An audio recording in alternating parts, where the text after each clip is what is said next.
So it is January 27th, and we'll call the North Kingstown School Committee business meeting to order. The first item on the agenda is to recess into executive session pursuant to RIGL 4246 for discussion of any discussion of job performance, character, or physical or mental health of a person or persons, provided that such person or persons affected shall have been notified in advance in writing and advised that it may require the discussion to be held at the open meeting pursuant to RIGL 42465A1, pre-suspension/termination hearing, certified employee A, and superintendent contract. Item 2, sessions pertaining to potential litigation/legal advice and collective bargaining pursuant to RIGL 42465A2, NEA and K negotiations and potential litigation for Rouse Architects. And then item 3, discussion of any investigation proceeding regarding allegations of misconduct, either civil or criminal, pursuant to RIGL 42465A4, certified employee B and C. Can I get a motion to go into executive, please? So moved. Second. Okay, all those in favor, please say aye. Aye. Thank you.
We'll reconvene into open session. The next item on the agenda is the Pledge of Allegiance.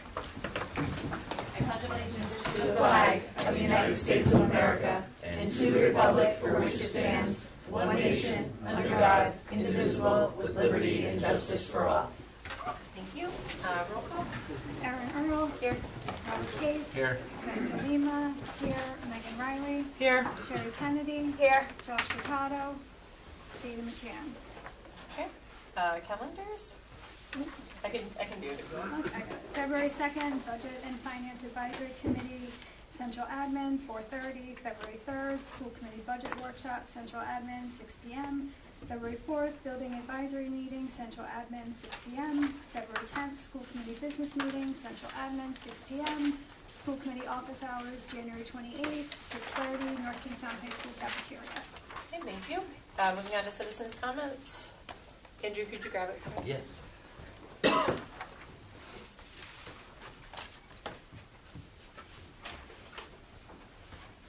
Thank you.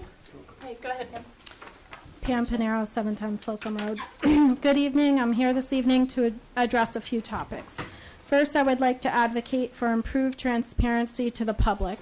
At least 3 times since September that I am personally aware of, important documents were not made available in the public agenda packets until the day of the meeting. Often, this appears to happen only after members of the public email asking for them. This has been an ongoing issue for several years. I know this because I myself have repeatedly written in over the years requesting missing documents. I believe this warrants internal discussion to determine how this can be corrected. There could be a number of contributing factors. Agendas not being finalized in time, too much material to process within the available timeline, or the documents being posted publicly are not being checked. During the recent budget workshop, the agenda included clear directions encouraging public engagement, yet the supporting documents were not available until very shortly before the meeting. That makes meaningful public participation difficult. I hope this issue can be addressed going forward. Secondly, I have several comments and questions related to the budget. As far as the long-term plan outlining phased staffing additions over a period of years, in reviewing that plan, I did not see priorities identified for this first budget year. I would like to better understand the administration's professional priorities before those recommendations are discussed or influenced by the school committee. Knowing what the administration believes are the most urgent staffing needs based on student data, operational demands, and district performance is important for transparency and informed decision-making. Without clearly stated administrative priorities, it becomes difficult for the public to understand what is being recommended by the administration versus what is later shaped through committee discussion. I'm hoping the administration can clearly articulate which positions they believe should be prioritized. I'm also curious why school resource officers are not included in the long-term staffing plan for the middle schools. Given the continued focus on school safety, this seems like an important position to at least be evaluated. Additionally, within the current proposed budget, I'm hoping for clarity on which items specifically address the math deficits identified through standardized testing. Math scores showed a downward trend, and I believe this warrants targeted changes, as it does not appear that our current approach is producing the results we want. Lastly, I would like to make a few comments regarding surveys. I do have concerns about the length of the state survey that you guys are voting on tonight, approximately 35 minutes, which represents a significant loss of instructional time. I'm also wondering whether it is required that this survey be administered during the school day. As a parent who opted my children out of surveys on occasion, I believe a formal survey policy would be helpful. There has been ongoing frustration with the lack of uniformity in how families are notified, how opt-outs are submitted, and how those opt-outs are currently implemented. From my understanding, there is currently no consistent or efficient system, such as an option within Aspen, to manage survey opt-outs. It also appears that families may be required to opt out of all surveys rather than having the ability to opt out of specific ones, which can be challenging. I believe clearer procedures and consistency would benefit both families and staff. Thank you. Thank you. Anyone else here for citizen comment? Okay, seeing none, we'll move on to the next agenda item. Superintendent report, Dr. Dupa. Yes. Only item I have on here is regarding survey, sorry, Pam. That the survey from the Round Department of Education is now open for our families to complete, and we encourage all families to please complete that survey to help us receive data on how we're doing at the schools and help us improve. That's the only item I have on here. Okay, any questions on the superintendent report?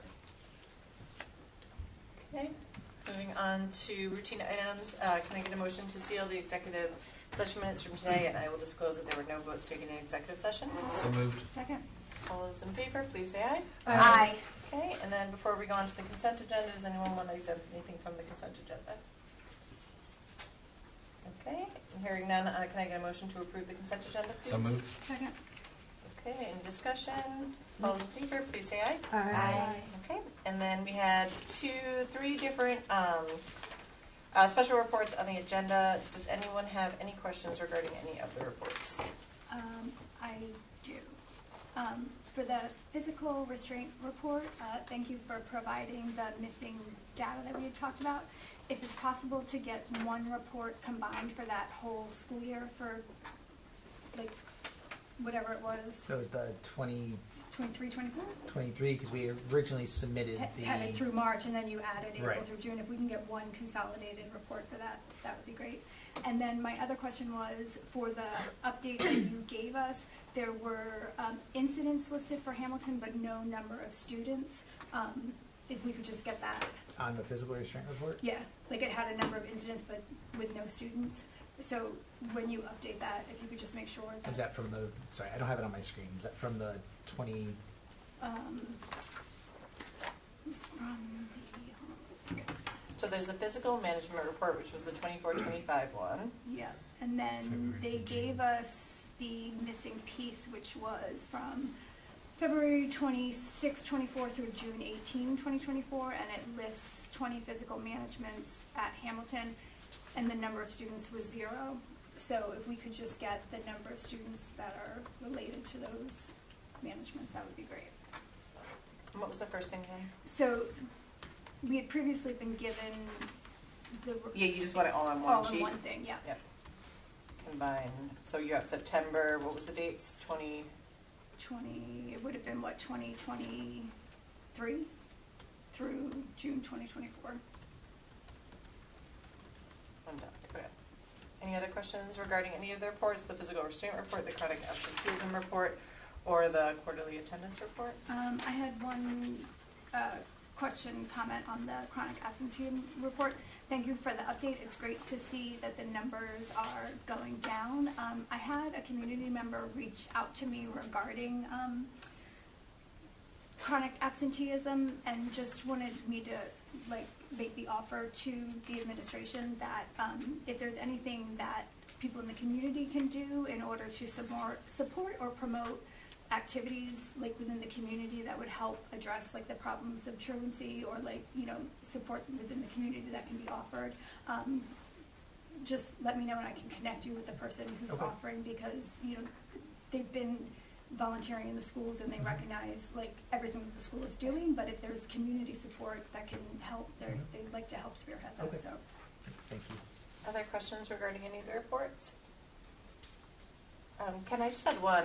So Jen just made the comment that our chronic absenteeism percentage was going down, but the way that I was reading the report that was presented, it looked like we had the full year data for 24-25, which is fine, and 23-24, but it's not year to date with 25-26, so we actually don't know. So 25-26 is only up through Yeah. from September to January. Yeah, so we're down But with those down, percentages, down, but not yeah. apples to apples. Right, yep. So if you add 100 and whatever more days, you're probably, I don't know if we're actually Okay, trending in a that's true, positive yep. direction, so I just wanted to clarify that.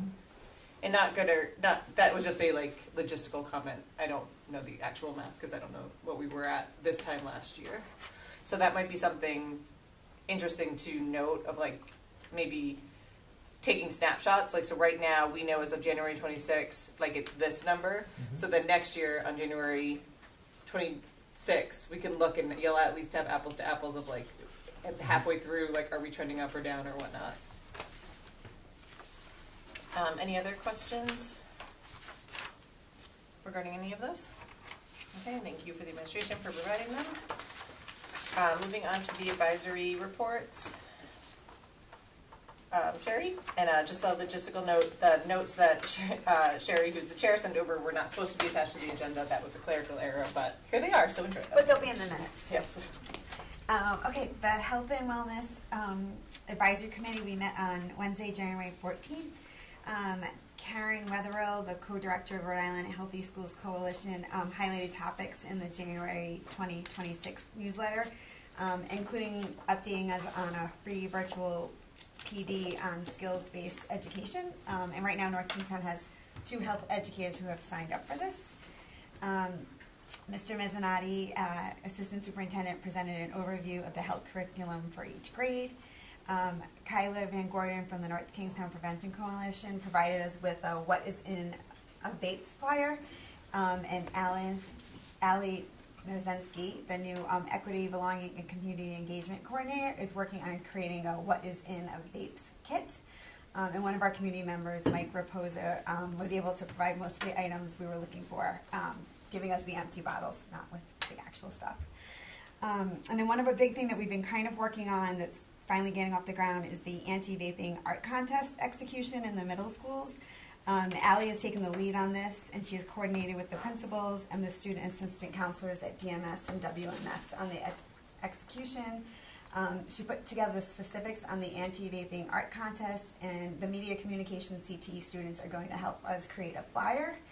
And then Allie has also secured the Tar Wars program at all elementary schools for 4th and 5th graders. And she also presented information on the Screenagers project, and we discussed ideas to execute this. And I just wanted to say that Allie has been a great addition to the Health and Wellness Advisory Committee. In the short amount of time, she's helped the Health and Wellness Advisory Committee take ideas to concepts. So thank you, Allie. And our next meeting is Thursday, March 19th at 4:30. Great, thank you. Any questions for the Health Advisory Report? Okay, moving on to DEI. The DEI subcommittee last met on January 21st. Ali Nasenzi, the new Equity, Belonging, and Community Engagement Coordinator, gave an update on her activity since our last meeting, which included a raising awareness on the DEI student survey, coordinating an upcoming job/internship fair in partnership with the Chamber of Commerce, liaising with the Health and Wellness Committee on their anti-vaping awareness program, launching a workplace wellness initiative for the month of February, and working on a grant for a proposed community outreach family caregiver series. The student survey that's been previously discussed was resent earlier this month, and almost 600 responses were received this time, which was up from 13 when it was sent out at the end of June last year. I'd like to thank Principal Finkelstein and Allie for their work in raising awareness and increasing participation. Administration compiled a summary of themes and action steps from the responses and intends to follow up with the student body. The committee also discussed equity-related projects from the recent Democracy United at the high school and voted to recommend that the school committee consider addressing them as part of their budget discussions for fiscal year 27. That item is on our agenda this evening. Our next meeting is scheduled for Wednesday, February 11th. Great, any questions for the DEI advisory? Okay, moving on to policy. Policy was canceled due to the snow. Rescheduled for February 12th. Okay. Okay, and then building advisory? Kenny, you want to do that? Sure. Building advisory met last week. Most of the meeting and discussion was on the stage 3 submission, which we will review tonight as well. The building advisory committee made a motion to approve the stage 3 submission, to move on to the school committee to be submitted to RIDE. They also made a motion to recommend the change order for DVBW to do the infrared scanning on the roofs, which was also moved on to as a recommendation to RIDE. Recommendation to the school committee. Okay, great. Any questions on the building advisory meeting? Okay, hearing none, we'll move on to unfinished business. Can I make a motion to move up Yep. new business, item A? Second? Which one? New business, item A. Business item A. The ride, Yep. stage 3 Yep. schematic design. Yep, do we have a second? Second. Okay, all those in favor? Aye. Aye. Okay, so we'll do that one next.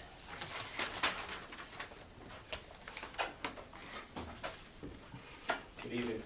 Big box of paper. I got a lot of stuff, but I'm not gonna give it all to you. Oh, This is just a copy of the presentation for this evening, as well as large format versions of the budgets, because, Sam, was this from the other night? Yeah. Because I don't Yep. need one. with one, with Okay. one slight amendment, All which is in the posted version, I Trying to believe. it went save out you today. some. Thank you.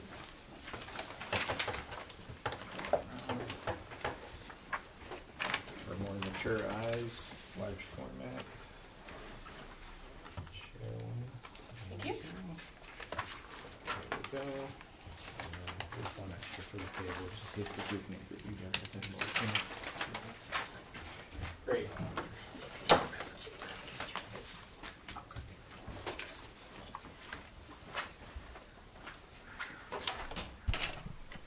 Members of the committee, thank you so much for having us this evening. Sam Bradner with the Peregrine Group. We have members of Perkins Eastman, DBVW Architects, Gordon Zaniol, who is from Shawmut. This is the first meeting Gordon will be joining us. He's the project executive for the Wickford Middle School project. And then Mike DiMatteo from my office. What we're going to do is walk through just a slightly amended version of what the Building Advisory Committee looked at the other night. A lot of information, so I'm going to try to go through it succinctly, but also quickly, because I know you guys have other stuff on your agenda tonight. So just a quick snapshot of where we are. On January 5th, RIDE and the council approved the Stage 2 application that was submitted back in September, amended in November, and then that meeting was slightly delayed. They were supposed to have that meeting in December. So I think a major milestone for the community, the school committee, the district, and the Building Advisory Committee. Just a reminder of where we are in the process. So Stage 2 now complete. We enter into Stage 3, which is the much more detailed design process. That'll have 3 major steps in it. Schematic design, which is going to be before you this evening, design development, and then usually a midpoint of construction documents. Usually 60% is where we peg that last submission to RIDE. So we are just at that first step. This is also, and I think we've mentioned this before, this is the last time probably all the projects will be together as a submission milestone. We're going to start to see the CIP work stretch out a little bit. We're going to see and we'll talk about this, but the high school roof will accelerate. The stabilization and the DMS projects will kind of be on a slower, more staggered process because they'll be completing design at the end of this year, and the middle school will be kind of on that similar pace. So just so we all understand where we are in the overall process. So what's in front of you is really just the major components of the Stage 3 submission. Similar to the Stage 2 submission, there's a lot of data that is going to be submitted into the RIDE. Stage 2 was a lot of more written narrative information that goes in. Now we're really getting into the plan side of everything. Example, we have some of the CIP roof work here just as data, like snapshots of what that package looks like, but you're talking hundreds and hundreds of pages that are going to be going into RIDE in the coming weeks. And what you see here on this checklist is really just the major components that RIDE is going to be looking at, their expectations for updates on everything from the narrative, really the plans, which is the meat of this information. Where are we on our any chips checklist and the scorecard? Very important component, the cost estimate and how we're going to achieve the budget expectations that have been created by this body as well as the Building Advisory Committee and the district. And then the major approvals that have to happen in that process. Just a quick reminder on the approval that came out at the beginning of the year. This is while this is not the actual letter, this is a quick snapshot of the values that were approved by RIDE. And you can see the middle school at the top, just shy of $50.5 million. And then each of the renovation projects kind of are stacked below that.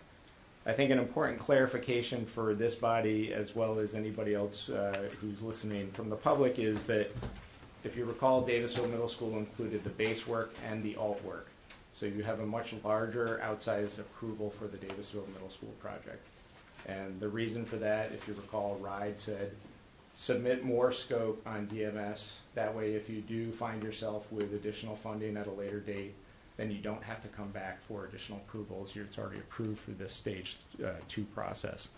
But inside of that $41 million number, there's about $21.4 million of base work, which was included in the overall approved budgets that this body approved back in September. And then there's about $19 million in the alt column. So while we see $41 million on this list, in reality, you're going to do about half of that in the DMS with the overall plus or minus $140 million that you have allocated towards all these projects. So I'm sure there might have been some confusion about what these approvals are, and I'm sure a lot of communication that you've had with your constituents in your And community. Sam, members. just to clarify, that number for Wickford Middle School of $50,456,400, that is what RIDE has approved as what is eligible. That's correct. So you mean that's not how much that nice building's gonna cost? That's not, it's going to cost more, Yes. and that cost is calculated in that $136 million. No, I think that's super important that people Yeah. understand that, Ken. Thanks for clarifying that too. Yeah, because again, their approval math versus project budget math is always slightly different. Yeah. Neither's wrong or right, or neither's wrong, but That's super helpful in the Davisville Middle School one, because when we saw those numbers, we did not understand that Yep. piece, so that is Yeah. a really good clarification for us. And also, in thinking about where we could possibly get funding in the next 5 years for some of those alts that we know we don't have. So that's super helpful. Thank you. Yep.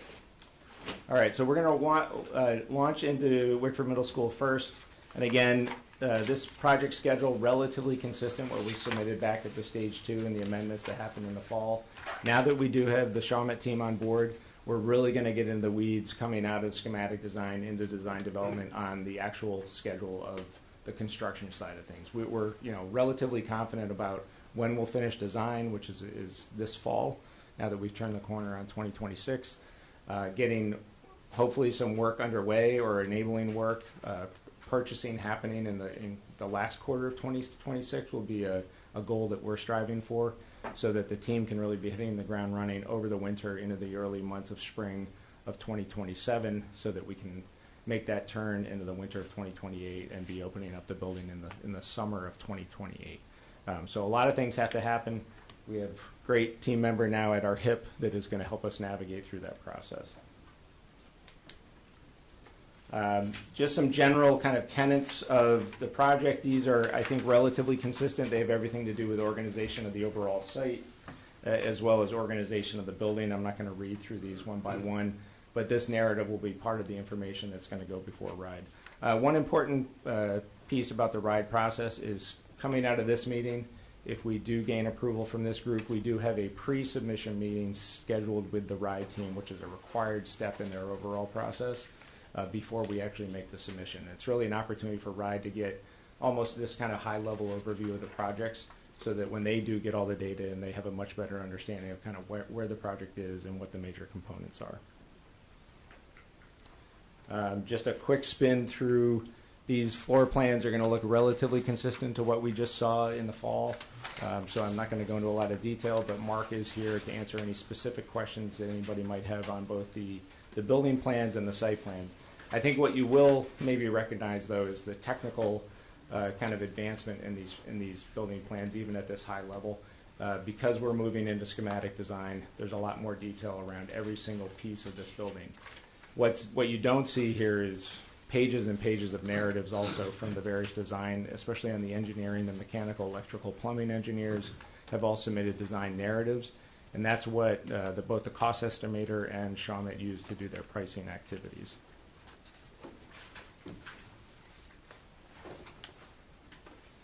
There's the site plan, site organization, relatively consistent with what we've seen in the past. This right here, and I'm going to have Mark McCarthy come up and just kind of talk through this. This is the NE CHIPS scorecard. We are required to fill this out at each step of the process. We had to fill this out while we were doing the stage 2 submission, and we'll need to update this each time we submit into RIDE, so they can see where we are tracking against their anticipated goals for NE CHIPS versus where the project is kind of coming in. So Mark, I don't know if you want to just touch base on this. Thanks, Ed. Hi, Mark McCarthy, Perkins Eastman Architects. So, as Sam said, the CHIPS checklist is something we're constantly updating as we go. RIDE does target 180 as a as an ideal or as a goal. It's not a hard and fast 180. We've done projects that come in a little bit less than that, but certainly we'd like to get to 180.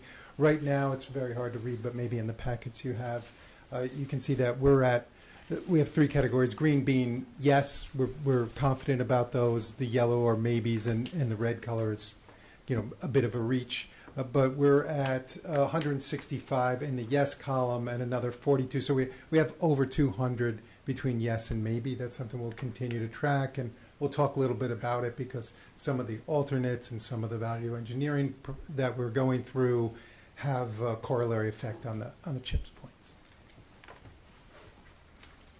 Thank you, Mark. Let me just, does anyone have any questions so far on anything that's been presented? Yeah, please interrupt as we go, or we'll keep No going. worries, I just figured while you were transitioning, might be a good spot if anyone had any. Go ahead.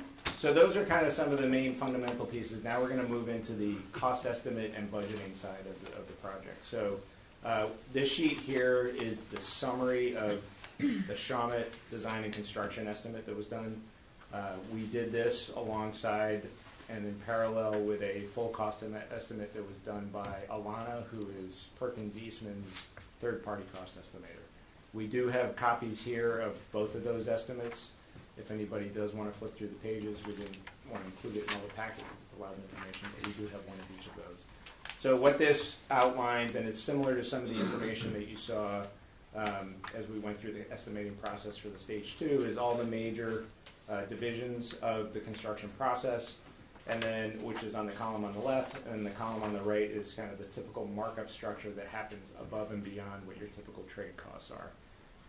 So when we add all that stuff up, what we're coming out is at a total project cost estimate of $62,640,026.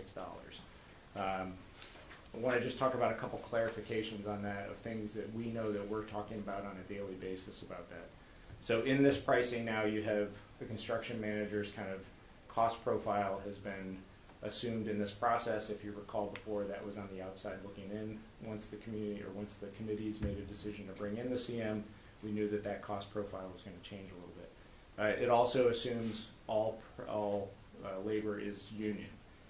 That may change if you decide not to assume the project labor agreement, which we know that decision has not been made yet. But for the purposes of this estimate, we wanted to include it just so we understood kind of what the maximum or what we think that cost would be. A couple other clarifications. When we did the estimate for the stage 2 work, the generator was actually on the outside looking in as an alternate. We have now have it in the base as a base cost.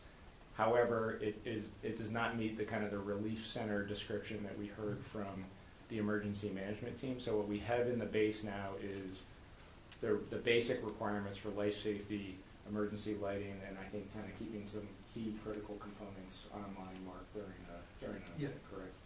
What we have in some of our alternates is what it would cost to plus it up to kind of get to that relief center designation that we've heard from both the emergency management and the public safety folks. This also assumes that we're reusing the existing OWTS, which is your on-site waste treatment system that sits in the northeast corner of the property behind the existing building. That is a question that we're still trying to figure out. Can we reuse that system? The age tells us that it does have some useful life in it. We're going to be in the design development process. We're going to have to be going through that evaluation to say, what kind of risks are we taking on by making that assumption? We also have pricing in our alternates to do a brand new system in relatively the same location. So what we're trying to do is make sure that we've got data kind of on both sides of some of these key components. If you also recall, there was conversations around hooking up to the public sanitary. That's a whole nother discussion that we've been evaluating as well from a pricing standpoint. So we're really trying to keep all these things active as we move from schematic design into the design development side. So I have a question on that one. Yeah. How old is it? So I think 07 was the... Okay, it has a 2000 in front of it, Yes. so that's Yeah. cool. Yeah. And I'm just saying. and Rydam has weighed in and said, we wouldn't just, Yeah.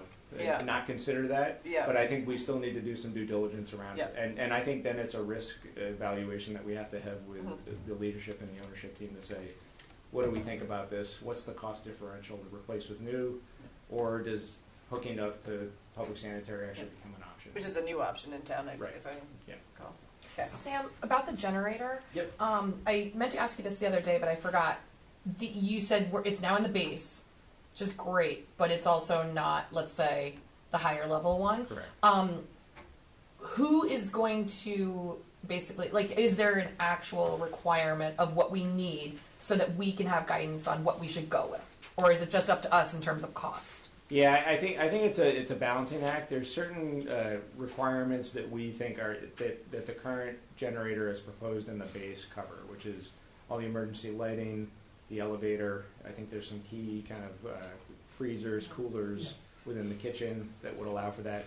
But what it doesn't do in the base is provide heating for a large area for folks to assemble. It doesn't allow for food production, which are some of the items that we heard from the emergency management team.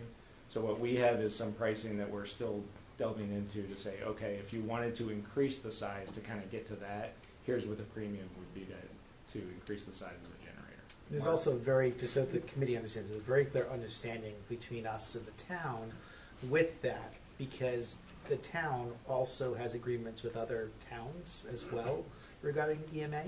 So if we can't get to that point of it being considered a relief center because it's going to cost more on our end and impact the building, the town will make an agreement with another town to have a relief center somewhere else. Or so there is that understanding. Or we could find additional funding that's not in the bond from if the town had overage money in capital or whatnot. Like there could be something there too if they really wanted it to be a relief center and we couldn't make it happen through the bond. Yep.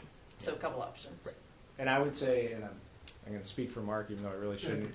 I think the generator size is something that's got a little bit of time to make decisions on, because the systems are all going to be the same internal to the building, Mark. It's going to be how do you wire this thing up and what's going to be on it. Yeah, we can carry that alternate for a while while this plays out. But I just want to make the distinction between a shelter and a relief center, right? A relief center is somewhat, we love it to have, and I think that's been our discussions, right? It's a place that people could get warm and, and that we could run some of the, let's say the gym or a space like that for a day or two versus, an actual shelter, which has a much higher bar. It has different code classifications for the building and everything else.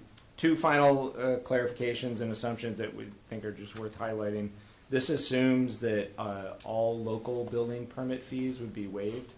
I think we've talked about this briefly with this group. We've certainly talked about it in detail with the Building Advisory Committee. Oftentimes, or I think every project that we've worked on, and Gordon can speak to his experience, towns would typically waive that. I think Shawmut had estimated that somewhere in the $400,000 range of what the local building permit fees would be for a project of this scale and magnitude. And that's really just an extrapolation of dollars per $1,000 of work. So it is not, they didn't go get a quote that would come further down the line. But that is not included in this total project number that you see in front of you today. What we do still have, sorry, go ahead. Who asked that and when? Who asked? The town. Like when We does did that? on Thursday. We had spoken about it with the town manager probably in maybe even over the summer. Yeah. And made that not assumption, but we said this is something that we're going to want to coordinate and see if the town is willing to do that. Yep. We spoke about it again the other evening. I think the So he'll manager bring that to the town council at was some open point. to furthering that conversation Okay. for sure. What we do have in the project budget that we'll talk about in a couple pages, however, is there are some state permit fees that cannot be waived. So the governor's office on disabilities, you cannot waive that fee. Anything to do with the Rhode Island Department of Environmental Management or any other regulatory agencies at the state level would still require some kind of permit fee. So we do have an allowance in the overall project budget to cover those costs specifically. And then the final one, number 5, is something that is going to be an ongoing discussion around the soils that are out in the current field. As we get more data on the soils out there, there are definitely pockets of unsuitable soils when it comes to for kind of suitability for construction. So structural capacity, bearing capacity from some of those soils. We have allowances that are built into the project budget right now. We had, I'd say, a vigorous debate between our construction manager, our civil engineering team, PAR engineering, Alana, the cost estimator that was working for Perkins Eastman, on how to best qualify these costs and then kind of give ourselves some cushion within the overall project budget. So what we have in the overall estimate, and it's somewhat commingled with some of the value engineering, is about $300,000 of allowances above and beyond what they think the cost of that work is. So this is a topic that we are going to probably be imperfect on until we actually open up the ground and really start to do the work. We may do some additional testing as we move through this design process, but for now we wanted to make sure that we had a healthy allowance in there to cover these unsuitable soils.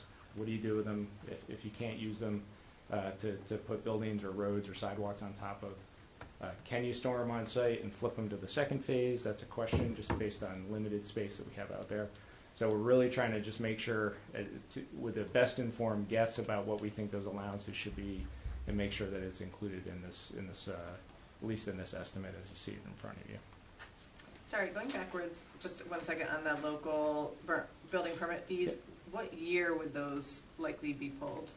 Like what fiscal year would that $400,000 hit the town? So I would say it would be in Ish. fiscal 27 because it would be. So the one that we're building right now?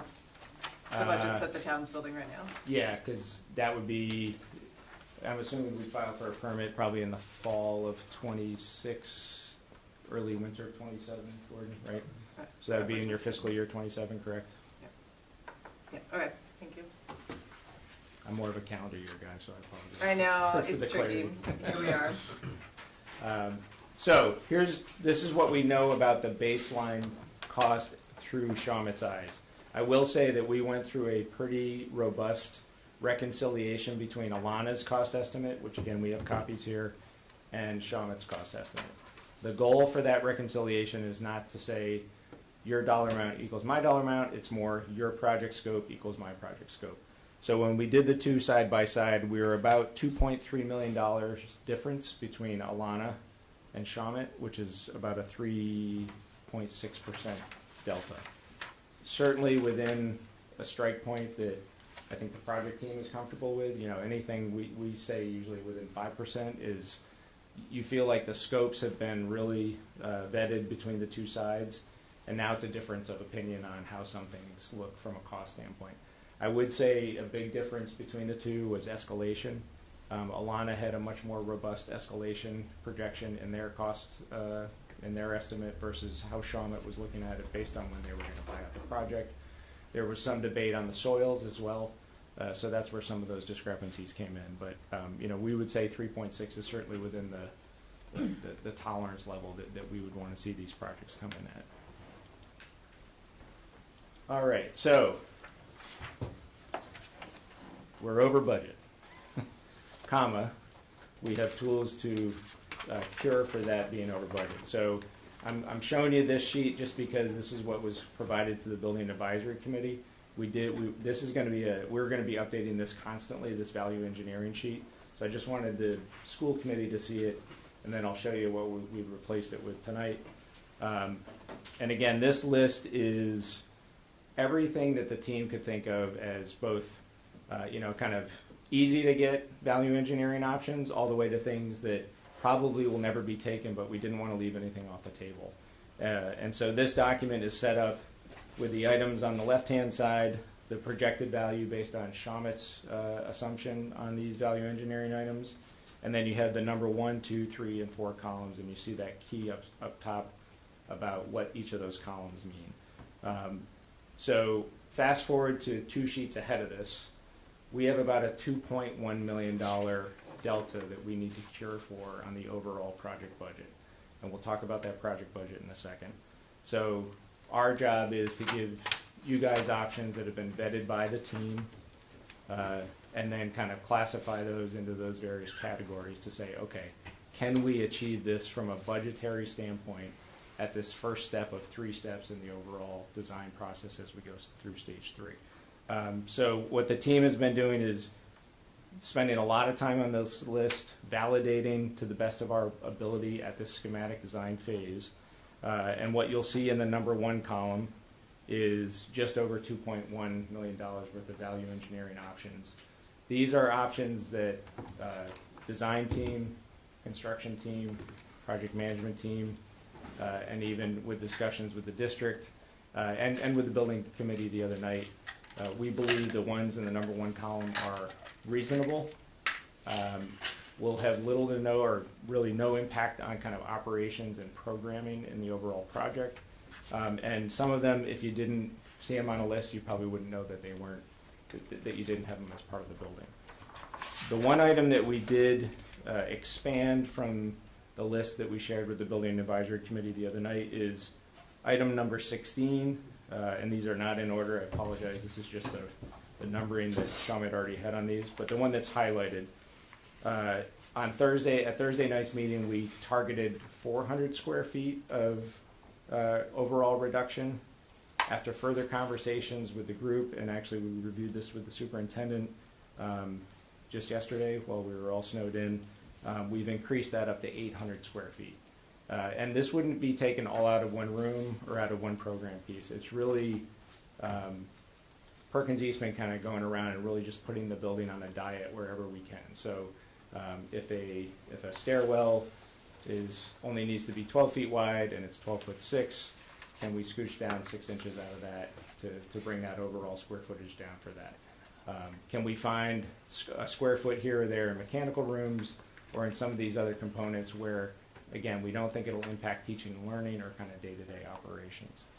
It is a goal, and these goals will continue to be evaluated. And I think the other important thing about the value engineering is we're going to come back to you at each of those stages, and this list will still have stuff on it. Hopefully we've achieved each time more and more savings, but we will also see other things creep up that we weren't certain about. Sorry, you were banging and I thought someone was knocking. Oh, I'm sorry. And Ken realized what was going on and helped me. I'll pause there just on any questions about the VE list or about the VE process, because I know if you don't do this every day, it's certainly not something you I would like to note that I made it to this page before I took Advil, so. Can I just maybe add something to Chris' question? When we talked about the square footage, just so everyone knows how that conversation, kind of looked. We talked, and I stressed this, and then the team knows, when we look at square footage coming out of the building, it is not to impact any of the educational programming. So it's looking at wherever within the structure of the building, the envelope of the building, that they can make smaller to save on space, but not to take space out of classrooms or any other programmatical space that we have in the building. So I just want to make sure we know that was the conversation that was had. Yeah, and we don't just stop at this submission either on the VE list. The team is going to be incorporating these VE items into the design development work and also looking at other options too. So regardless of where we are with budget, we're always looking for ways to economize the building, again, without impacting what happens in there on a day-to-day basis. So these numbers are off the Shawmut estimates, Correct. which was the less bad ones. So Correct. Alana thought it would be a lot more. If we'd use Alana's numbers, Yep. this would be a lot sadder. We'd have another $2.3 million Yeah. worth of savings. And once you have a CM on board, you are typically taking theirs. Yeah, no, that because- makes sense, but I just because wanted to they're make sure I understood correctly that it was the 3.5% difference or 3.6% difference, and we're going with the less expensive difference. You are correct. Okay. Yep. For the ones that are in number 4 that are rejected, those were, like, what does rejected mean? Obviously, like not going with it, but not going with it, why? Likely, and I can have Mark speak to some of them, probably too aggressive. Okay, that would, like, Yeah. doesn't work for the overall Yeah. project type of thing? Yeah. Okay. Yeah, and again, put everything So, on like- there and then go through a little bit of soul searching to say, okay, we have it on there, but is this really something we want to do? Now, So like they're taking the kitchen out of the building, and that would be Yeah. if they could cook all the food at the high school. Gotcha. But like Ken said, no, we can't cook all the food at the high Okay. school. Yeah. Like that sort of vibe. Yep. Gotcha. And look, as we get into the future stages, we'll have taken the easy stuff early, like now. Yep. And then their motorized shades will go later. Maybe, yeah.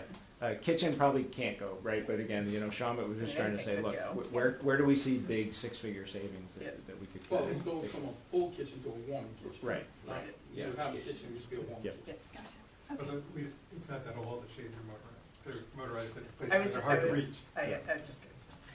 Yes. I'm still stuck with the septic versus sewer hookup, and this may not be a question you can answer tonight, but I'm only asking because I'm looking at one of the rejected options, which was connect water at sewer once versus at street once versus twice. So, my question is, depending on what we go with, is there potential for a savings that would give us more money to put back into some of these projects? So it seems like what we're going towards is the sewer hookups. I know that hasn't been 100% confirmed yet, but that seems to be where we're heading in terms of savings and actually realistic options that we have. So would that, I guess my concern is, would either option end up actually costing us even more, meaning we'd have to have even less of these items? So if you, from our high-level review right now, connecting to the sanitary is the most expensive option on the table. Because you would have to, somebody's going to have to pay for that extension from its current, there's 1 of 2 points, either at the corner of Tower Hill and Main, or down on Phillip Street, the most recent connection, I think, or extension that was done for the Woodford Elementary School project. So we've got to get that public sewer to the site, and then we've got to get a lateral from the building to that public sewer. So those two combined at a very high level we think is around $1 million, but we're going to be setting up a meeting with the town manager, town engineer, engineering team to really kind of dive into that. And that was based on some preliminary takeoffs from the town engineers' cost data that they had when they did the last phase of the work. So Now, certainly not a hard number by any means. Hypothetically, if we kept our 2007 waste management system that I'm sure is lovely and in pristine condition, at some point in the future you could always switch to the public sewer. Like that would be something you could, in theory, You certainly change could. to in the future, maybe. If that was even a better than 50-50 chance, what we might recommend is you actually install the lateral today. That's what I was. Yeah. Get it to the property line, Yeah. so that then the extension is simply connecting to whatever gets extended. Like if up it the ever got street. closer, Yep. yeah, or something. And, yeah, that's and what I we was. and we have that number to get you to the lot line. We also have a number in the alts list if we deem that the existing OWTS is not suitable, or that's a risk that you do not want to take for a new on-site system. So what we're trying to do is give all these different variables so that we can explore them further, bring them back to the decision-making team and say, okay, what's the best way for us to kind of sort through this? So, kind of dumb question. Are either of those two options more money that we haven't accounted for? So the on-site, what I need to understand from the Shauna team and the design team is how much cost is in there in the utilizing the existing, because there is some upgrades that we're going to do. I'd say they're relatively minor. We also have now a cost for a new on-site system, and then we have these high-level costs for connecting to the sanitary. In order of magnitude of cost, utilizing existing system, most cost-effective. New on-site system, second most cost-effective. Connecting to sewer, third most cost-effective. Now, from a practical and operational standpoint, I would say connecting to sewer, if you could do it, that's a really great option, right? Because I think your lower maintenance costs. I think it's a better treatment of the waste, as a passive user of those systems. So that's certainly, if you had the budgetary availability, we would recommend doing it. But we also know that we're in a constrained environment with this overall project budget. Okay, thank you. Yeah, and I'd say during design development, we were going to advance these discussions, have further discussions with the town manager, with the team, and say, okay, by the end of DD, we need to kind of pick a path, and hopefully go with that path. But you have the highest level path, the most cost in now, or the lowest? No, we have the least expensive Least, path okay. in They have the to budget today. keep what we currently have Yeah. and Okay. just put a couple, fix it a little in. Right. But in the alternate, when we see the alt list, some of that was in the alt. You said. All right. And Sam, correct me if I'm wrong, but one issue with the keep what we have might be the leaching fields. Is that correct? Yeah, I That mean, you the guys age are of looking the into? system is still, it's almost 20 years old, plus or minus. So any system like that starts to degrade in its efficiency and ability to kind of do the treatment that it needs to do, and I think that's what we need to explore further. I don't know if we're going to get a definitive answer that says, yes, you can get another 20 years out of it. I think it's going to be a little bit more about looking at typical data around a system of that size, how much use it's had, how much the new flow requirements are going to be against it, and and the engineering team saying, here's our opinion, caveat, we can't guarantee what this thing is going to do in 5 years after you reconnect to it.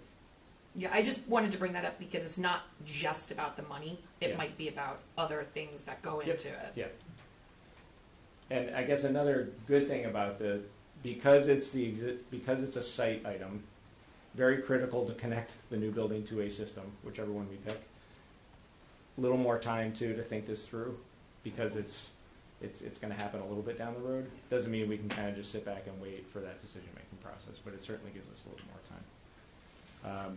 So next page, and I'm going to try to pick up the pace a little bit for you guys, is just a summary of the major alternates that, and if you recall, alternates not currently in our scope.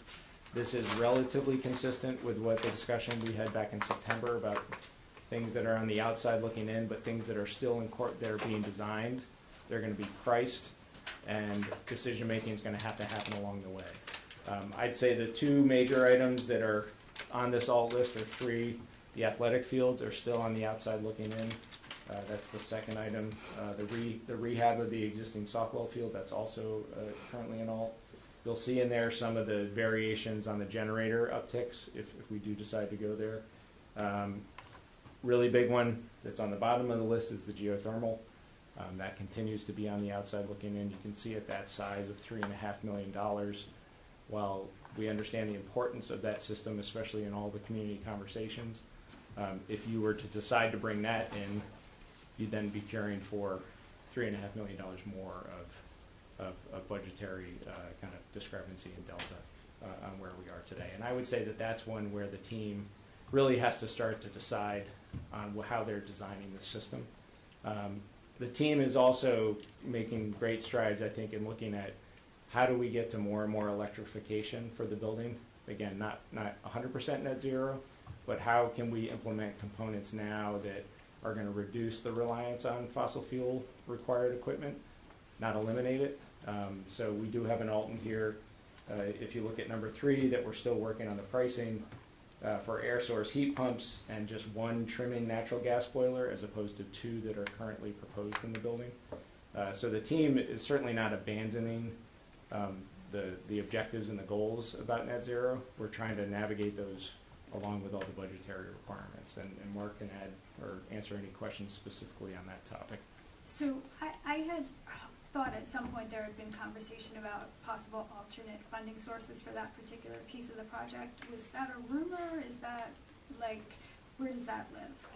So our understanding, and we've contacted some of the partners at the state that certainly work in that sector, OER being the first, Office of Energy Resources, Rhode Island Infrastructure Bank is another one.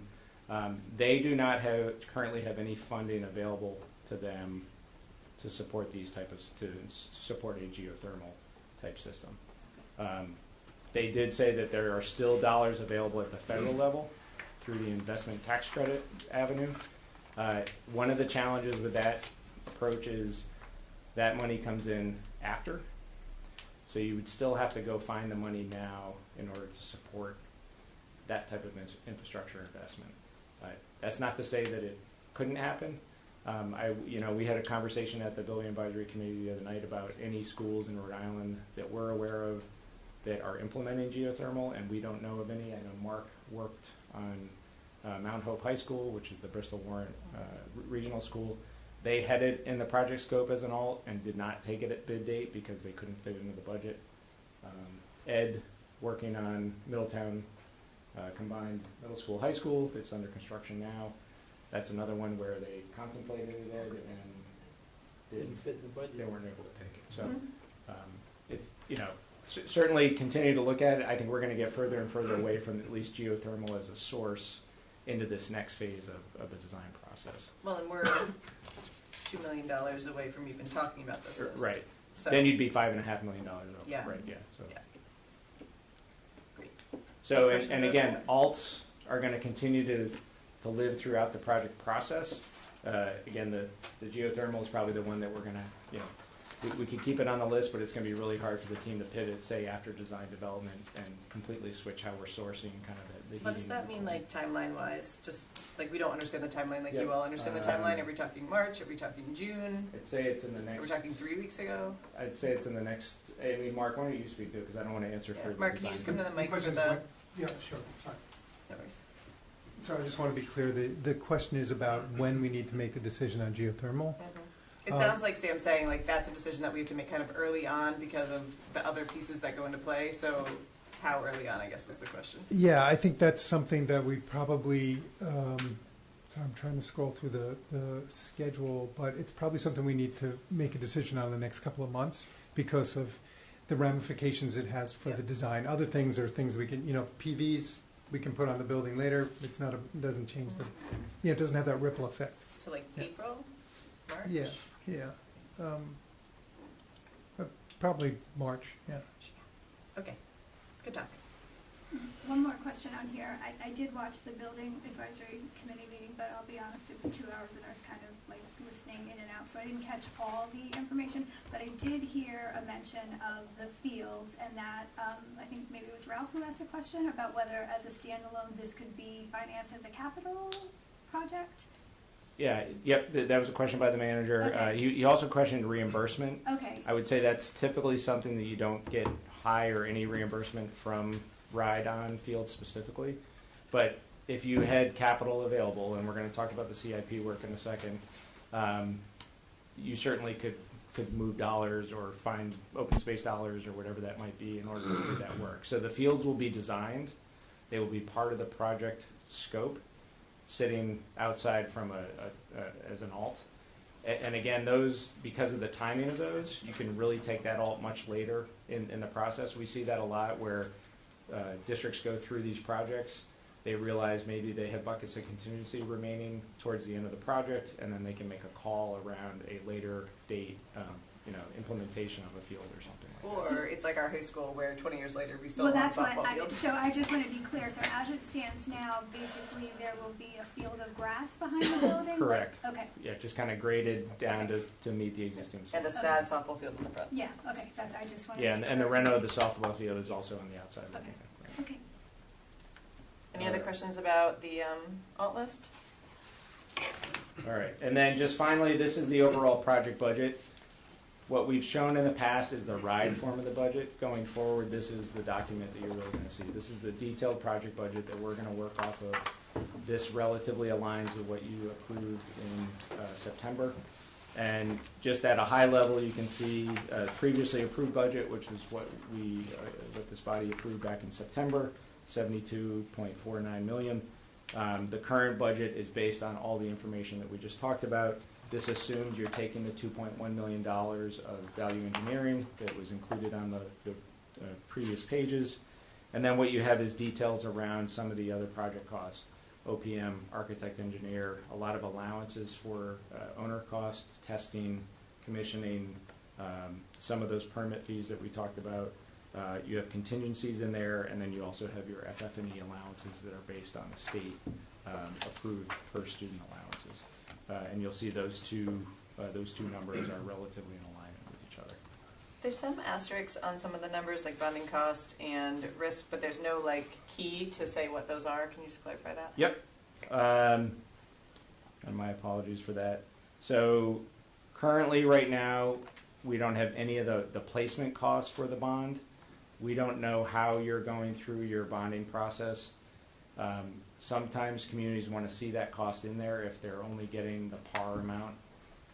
What we've typically seen is we are still in a relatively premium rich environment when these bonds get placed, so you actually get more than what your bond is the par value of your bond is, and usually that premium is the thing that's covering some of those placement costs, which is your attorney, your PFM, or whoever your financial management advisor is, and some of those other costs. So right now they're not in there. If we were told that those needed to be in there, then they'd have to be added, and we'd have to kind of reset.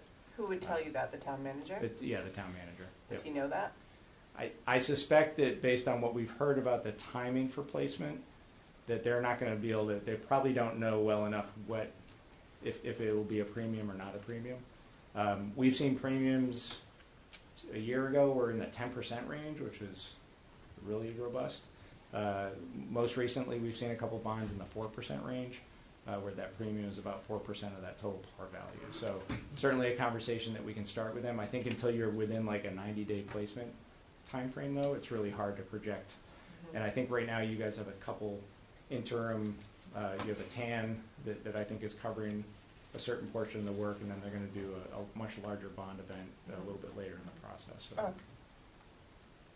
Thank you. Other questions regarding the street? Okay. All right. That concludes the middle school. I'm going to try to be efficient on the capital improvement project. Again, you're going to see a little bit of repetition on schedule. Like we said, this is the last time you'll see all these projects together, especially on the CIP side. So what I'm going to have Ed do is just do a quick high level of these 2 to 3 narrative pages.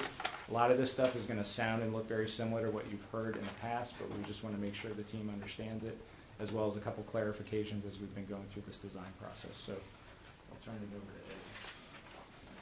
And I'll do the clicker. You can, thank you. Tell me Good evening, everybody. So we are still moving forward with the 3 projects that we presented the last time for the stage 2. The high school roof replacement being the first and foremost for construction this summer. And then the elementary stabilization, which includes roof replacement of those buildings, as well as the improvements to Davisville Middle. The time frames on those projects are still consistent with what we showed you guys the last time, and we just wanted to say that it was consistent. And this is what we got approval from RIDE for. Click to the next one. A couple of the things that came up during the RIDE review process, and this is something that we wanted to discuss a little bit more in depth. They had some comments on CHIPS compliance, specifically this EQ14, which is relative to acoustic noise within the learning environment inside the building. And these are triggered by exterior envelope improvements. So if we're changing the roof insulation as a specific on the roof projects, as well as any interior renovations that we're doing relative to rearranging classrooms or the media centers at the elementary schools or at Davisville. So as part of this work, we engaged our acoustical consultant, Centec, to go in and take baseline measurements in all of the buildings, in the learning spaces. And surprise, surprise, the buildings were designed and constructed before the regulations were in place. We have most of the spaces that don't comply with the current regs. Then we took a step back and we said, what specifically is triggering this? Because depending on the type of work, there's either a mechanical piece of equipment inside the space, like a unit ventilator at Davisville, right next to where the kids are sitting, or there's rooftop equipment up on the roof that's coming down through the ductwork and causing those spaces to be out of compliance. So spaces that we're not actually doing any work on, we're not required to upgrade, obviously. But it was helpful in terms of knowing what we need to do at the high school roof, and I'd like to start there. We are taking all that equipment off. We explained the whole tear off and brand new insulation on that to bring it up to not only current code, but to meet the exceeding requirements for CHIPS compliance as well. So in the design development estimate that we're in the process of getting now, we've included some add alternates to improve that equipment, to bring it more in alignment with the regulations. It won't completely solve the problem because it's 20-plus-year-old equipment, and we're going to get some numbers on that. That's consistent with what we told RIDE and got approved at the stage 2 level 4. The other buildings, we sort of took a different look at what the trigger was. And like I said, things in the media centers where we can replace a unit ventilator, we will. If we can incorporate it into the scope, we'll just do it. If it's going to cost a lot more money, we'll include it as an add alternate. So at least we'll know what we need to do for compliance in those spaces. If you want to take another jump forward. in looking at the elementary school roofs, we sort of looked at that a little bit harder. And in the previous conversations with the building committee, we had talked about, instead of a complete tear-off on those buildings, looking at a recover option, which would negate the need to take the equipment off the roof and hence trigger compliance with that acoustical requirement. We did get that priced as part of the schematic design package, and by going that route, in conjunction with doing a moisture scan, which I'll explain a little bit more in a minute, we saved a little over $4.5 million because the work is much easier to do. It can be done faster, more economical. We did review this with Armand and the district in terms of saying, at the end of the day, the building will be watertight and it will have a 20-year warranty. So as part of that work, what we want to know is that any of the roof insulation that's up there now isn't damaged by moisture intrusion, and that's what the scans will help us determine. And our hope is that the areas are isolated enough where we could cut them out, replace those damaged areas, and leave the rest untouched. And that's sort of what the recommendation is, to have this third-party company, Aerial Insight, come in and do, and they'll fly a drone in the spring and actually be able to get a digital map of every roof to give us that information. Because what we don't want to do is bury problems, and then 5 years down the road, everybody's saying, why didn't you do this instead? Well, now we'll have all the backup for it.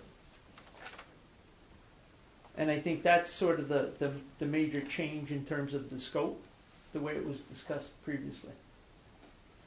I'm going to pause there and ask if there are any questions.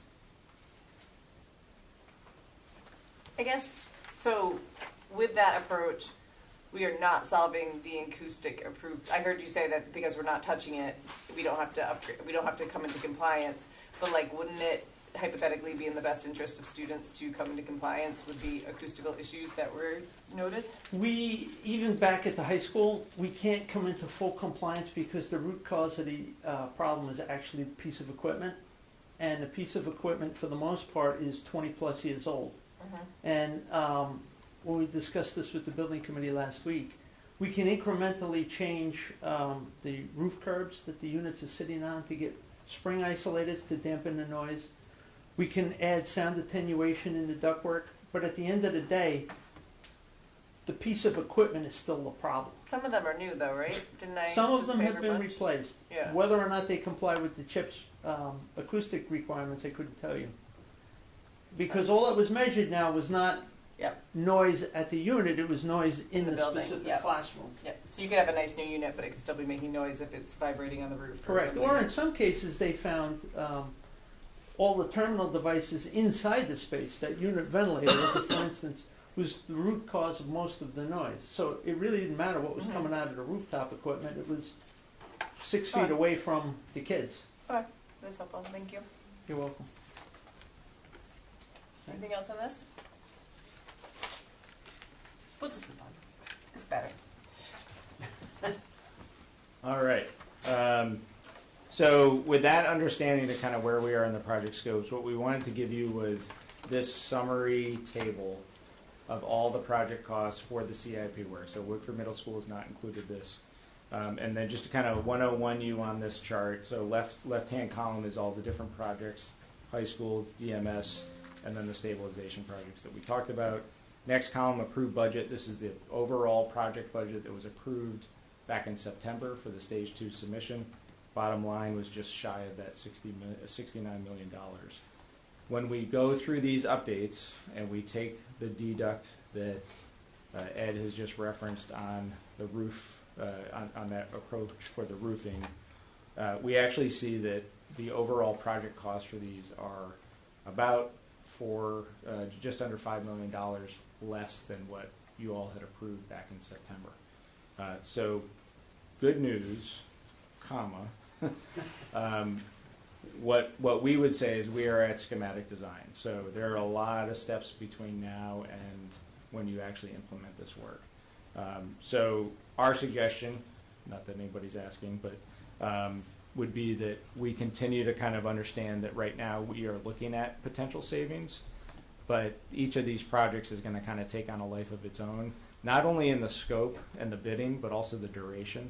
So if you think about DMS, that's a 3-year project over 3 summers. How that's actually going to, how that bid is going to land, we don't know. We're certainly trying to make the best informed estimate based on the Alana estimates on this. But we would say it's too early to say, hey, this is a win. We've got Start $5 adding million. things in. Yeah, we've got $5 million. But I think what it says is we're certainly trending in a pretty positive direction. It's the roofing, if you recall back to the previous slide, there was about $4.5 million of savings. That's really the big contributor to that 4.9 and some of the soft costs. Sorry. So, yep. But in the beginning, like the bond itself was only 137. We were over 4.2 with money that we didn't really have. So really, that roof reduction just gets us down to. What we had bonded. If you extracted out that revolving fund, that Yeah. kind of capital reserve that we were talking about before, certainly, It that's just gets another us way to down look at it. Yeah. roughly to the bonded amount. I was still Which is- counting the. Jen, let them that- have good news for like 3 seconds. Jen, I'm trying. I really am. It's still not bad though. Yeah. No, Could I be mean, worse. it- At we're least it can go the other we're way. closer to the Yeah. bond than we Yeah. were before. We don't have, yeah. So here we are. And I think another opportunity too is if you do have savings, right? Could it go to some of the DMS alts? Could it go to maybe making sure that we're going to get on budget with some of these other things? Again, if you take the total aggregate that we assumed, Yeah. right or wrong, or do you save it for another piece of the overall project scope? So I think this is a good place to start. I think this number will move a lot between now and when the last project is implemented, for sure, because we're going to find things out along the way that we didn't know today. And the bidding environment could be very competitive, or it could be really lean, and we're not sure how these bids are going to come in. So, Just to clarify the different columns, so the first one was the approved budget that we had approved. The second one is the updated budget with just the estimates. So nothing changed in that. We just have better estimates. you have updated estimates based on. Actually, a better document. Yeah. Yeah, so it's just nothing like when I see a number go from 6,776, 366 to 5, blah, blah, blah, nothing changed. The math is just better. And then the MO you approved, like there's some difference there a little bit, like where there are just some little things, like some of the numbers exceed what we now have with the new ones, Yeah. like where does that land? And remember on your MOU approvals that RIDE is Yeah, that's is approving how they look at your budget. Yeah. So for instance, all of the elementary schools have FF&E proposed as an allowance for the media centers. Mhm. RIDE does not reimburse for that, that furniture, but it's still part of your project budget. So you're going to have these kind of discrepancies. So I think the MOU approval is a guide. Yep. You may not even get to that total number on each of these projects because you have some things that are ineligible for reimbursement. Got it. So at some point we just have to because a column says, like for example, like I don't know, like Davis Hill Academy, you see that lower number. That doesn't mean, and then they have the 4,706 like that. We probably won't hit that difference unless we did, if it with inflation or whatever. maybe, but that's their approval, Yeah. which is good. You're There's a inside little of that buffer number there. right now. Yeah. But there's also some things that you're going to spend on that they're not going to give you reimbursement on anyways, right? So, and I know this is confusing, but we just wanted to make sure you guys saw all It's not these pieces confusing. of I just data. wanted to make sure that I was understanding the way you were writing it Yeah. correctly.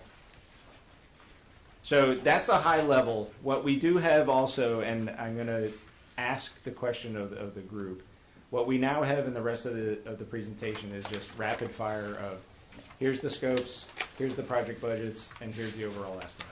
So all that information is available. It's very repetitious. We can answer any questions specifically, but I'll Yeah, we don't need to go line I'm by looking line at the unless chair, the and committee wants. she's nodding no. Does everyone agree with me now? All right, so so we'll skip through those, and then we have to circle back on them with questions. So at the very last page,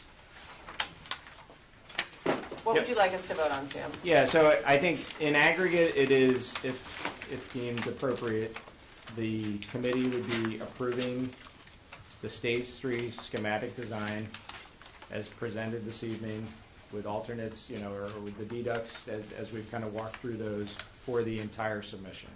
So that would include all the CIP work and the work of the middle school project. Within that CIP work, we're suggesting that you approve that deduct for the roof roofing amount that saves that $4.5 million. And then also, and I know it's a separate item on your agenda, but the approval for the infrared scan is listed as a separate vote on your. All right, we'll move that up next. Yeah. For your, But for this one, we would do 2 votes, one for the Wickford Middle School. Right, we don't usually combine them when we're doing those. I think it's No, shown it's as one on your agenda. Stage 3.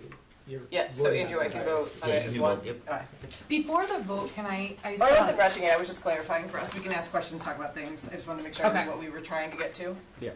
But I would say it could be one vote if that's Yep, what you go ahead, Becky. Okay, so this is actually more to the committee while we're all here and while I'm able to talk about it with everybody.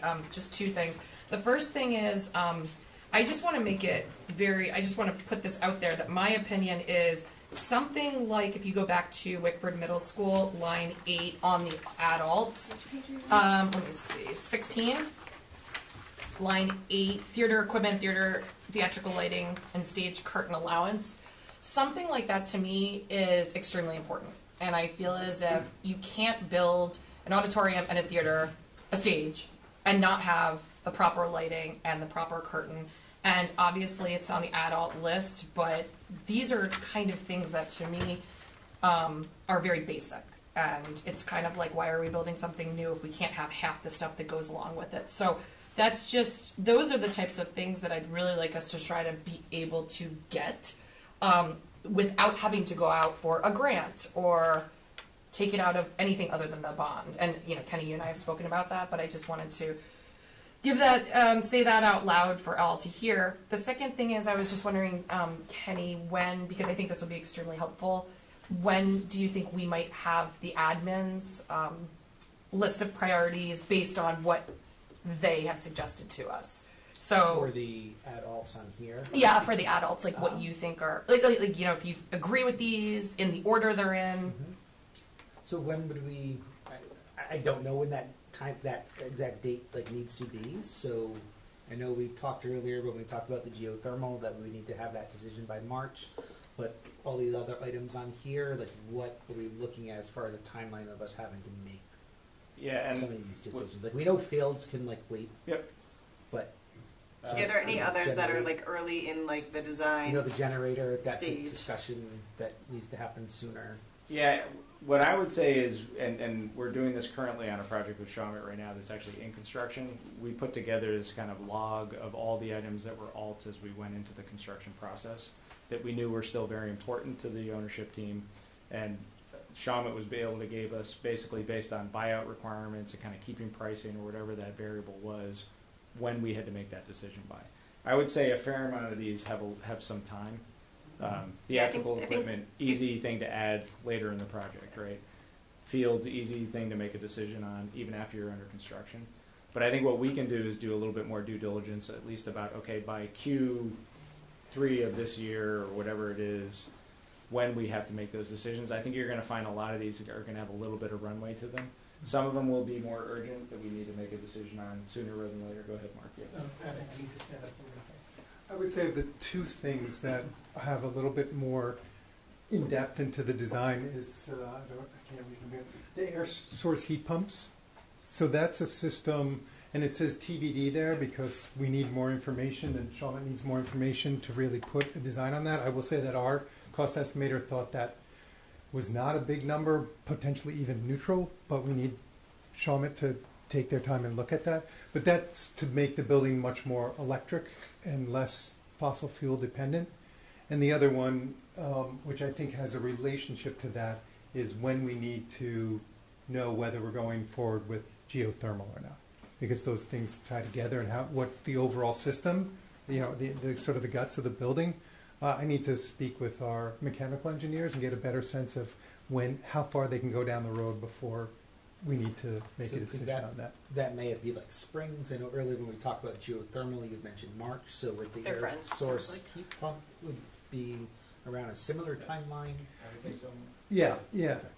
I just want to make sure that we are not in a place where like it hits an agenda item on Friday, we have to make a $3 million decision on Tuesday. Like I'm trying to like kind of Right. map it out for us as far as when the committee will see stuff. We have tons of budget meetings and then we go in, you know, like so I'm just trying to make sure we have an idea of what might be needed in when, so that's Right. helpful. And these are also, just going back to that, look really quickly at the chips. these have sustainability implications. So, you know, that's another thing that we can get there on the chips count without them, but certainly they are, they're things that rank high in sustainability. Can we just go back to the theater for a second? So does this mean there will be a stage with nothing on it? Yes. And and I don't disagree with Megan. Yeah. That is super dumb and super bad. Okay. But we don't have a stage in that building at all right now.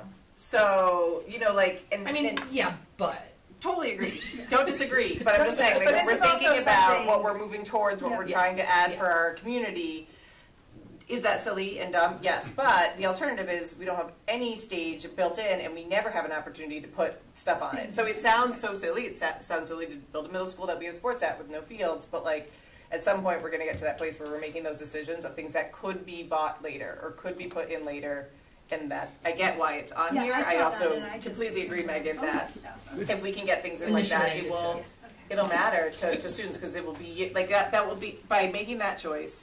It will be years before we're able to use that area how we want it to be. So I think that's what we have to think about, like similar to the decisions they made at the high school that we are still delightfully paying for. Yes. One question on the generator, just to clarify. Sorry, is that those are things that, because they're sort of line items, we can carry those deep into the project. Yeah, that one we can Some do of them we with can it. even go to bid and find out where we get to. So it's, you In know, theory, in terms we of could go 5 decision-making. years on some of them. Yeah. Within 5 years. Like, it doesn't have to be the bond money, right? Well, no, they're not going to pay for that anyways. Right. For reimbursement. That Yeah. would be one, Yeah. as a good example. 5-year window for the- Yeah. For the generator, just to clarify, the one that's in the alternate list, if we put that one in, we would subtract out the number. It's not in addition to, No, right? I think that's It would be like, that's the add to get to that next level. okay, never mind. I'm pretty sure, but we'll clarify Yeah. that. Yeah. I was just thinking like that would, if it wasn't the full lift, but it's, you Yeah. think it's the difference. And those are the kind of things that we're imperfect at schematic too, right? About what those, is it a full add? Is there some reduction because you're already carrying a piece Yeah. of that in the base? Yeah, if you could just clarify that, because I want to make sure that we're having the right conversation with Yep. the town about like, hey, to get to this, it would cost this, to get to this, it would cost this, because I know it's really important to them, but we're not going to be able to probably get there independently. So just, if you could clarify that with Ken, that would be helpful. And we plan on, we've already had a meeting or two with the manager and those folks. We plan on having follow-up meetings with them too to say, okay, here's the matrix as we see it today, now that we have numbers. Here's the thing, we won't make any decisions in that meeting, but we want them to be Yeah. just as informed as you guys are about kind of the menu and the timing around some of those menu items. All right, any other questions? I just have one more, but anyone else have questions about what we're going to vote on? And you know, the infrared is like number 2 on here.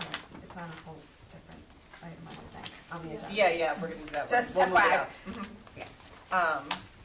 The only other question I had was just about the 4 million for the roof thing. So just to understand that clearly, we have a roofer probably would tell me that you should take all the stuff off and then put the roof down and then put the stuff back on, right? Like that would be the ideal, and that's what we had originally budgeted for. Is that? Yeah, I mean, right. we look, go ahead. Correct. Yeah, okay. But it sounds like there's like a reasonably safe way to leave all the stuff on. Huh? The middle ground. Yep, a less ideal option is leaving all of the things there, taking all the roof up, putting it all back down, and trying to make sure it's sealed really good so that it doesn't leak. Is that, and that's the $4 million decision we're making, is leaving all that stuff on the roof and working around it, which I'm sure some roofer would tell me is sad and bad. It'll be a brand new roof. Yeah, but like you're instead of having it go down and then cutting holes and putting the things in, you're working around the things. That's essentially what they're Yeah. gonna do with the new roof. So why did you pitch me something that costs $4 million more, I guess, would be my question. Because it increased your thermal insulation on the roof. Sam, can you translate that to me? I don't know what that means. Yeah, so I think in the initial, and again, remember how quickly DBVW was trying to go through this assessment Understood, earlier. We were trying to give you the best thermal quality which would be a completely built up brand new roof. Yep. I think that was also compounded by age of building, like starting to really understand the age of these buildings. How long will every single one of these buildings be around, say, 20 years from now? We don't know. We certainly can't answer that question for you. But the recover seemed like a good alternative to look at. And again, that's also why we sat down with Armin and Kenny and said, look, we want we want the we want the facilities professional to say, good idea, bad idea. And I think Armin said, yeah, this is certainly a common way to think about it, especially on older buildings. And if you solve for the thermal requirement at the roof and you're not solving for it anywhere else, it's kind of like acoustics. You're just, if you're only fixing here, but you've got something else going on The there. air won't go out of your roof, it'll just go out Yeah, all the other windows. just like the sound will come through the wall if you don't acoustically treat the wall. Okay, that's helpful for me to just understand why there would be a $4 million swing. Yeah. Thank you. Other questions from the committee? Thank you all, and congrats to you all also for getting through the stage 2. We know that was quite a lift, so we appreciate it. Collective effort. Go team. Okay, so I need a motion. So I will make a motion to accept the deduct alternate for the elementary school roof recovery and to accept the schematic design to submit for RISE stage 3. Second. Andrew, is that motion right? Yep.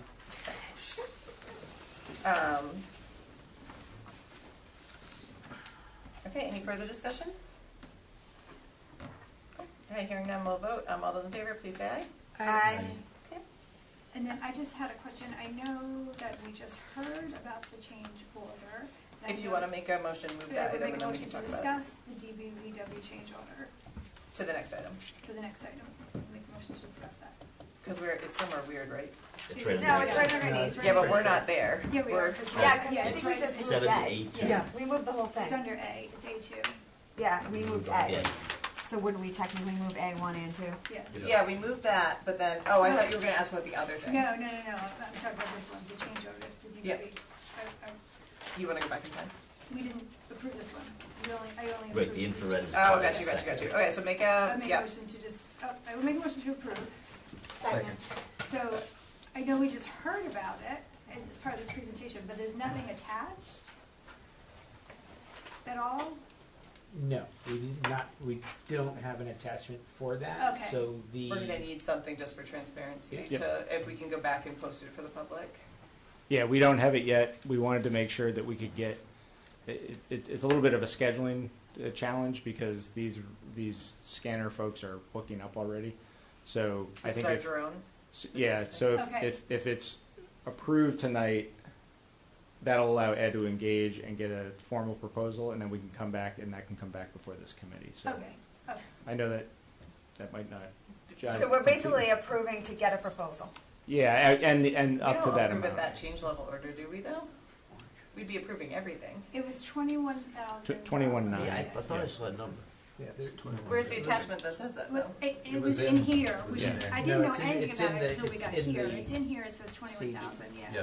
Oh, so we do have it, it's just not. Have you Yeah, have any it's just- specific it was documentation, It's right? part of the presentation. So I think you'd be approving up to that amount at this point in time, and then if you came back with a different number, they'd give you the different number. Yeah, that's not how this, okay. Yeah, it seemed very weird. It made, the it was a spirit of little less collaboration. weird when it came up here, but yeah. We'll make a motion to allow them to, DVBW to engage in up to 22,000, right? Yes. And then when it comes back, we still have to And then we approve bring it, it but back that to at you, yeah. least gives you to go out and, Yep, right. Once we actually get the amount with the vendor, we'll bring that, We'll come back bring with a that change back. order for that process. yeah, so right now we're approving the, So, change in the one plan. more question. and then it will come back and we'll approve the actual thing. So It we says could technically vote no on it when Change it comes order. back. Do we have like a PO? Like to me, We don't, so we don't have No, that, it's in the original thing. yeah, we don't I know it have is. the actual change order yet. They need to go out and get, so what we need approval of, right? This will be a change order. We need a the change order committee, to what? What we voted on in September. we need to do an infrared on the roofs, so Yeah. we know what part of the materials, yeah. the installation we can keep and replace. So that's an additional service that we need to do that was not part of the original, Stage 2 application. right, stage 2 of what we had signed and agreed upon for services. So we need this to be added in.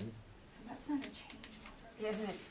Like I'm all for this. I just want to make sure. I would just approve it as an up to, and that way if they go out to bid and they come, or you get the price and it comes in under the 22, then they can go ahead and do it, and if for some reason it comes in at 23, 26, 28, you'll have to They're come still back, gonna and have you're to gonna come come back back to us. anyway.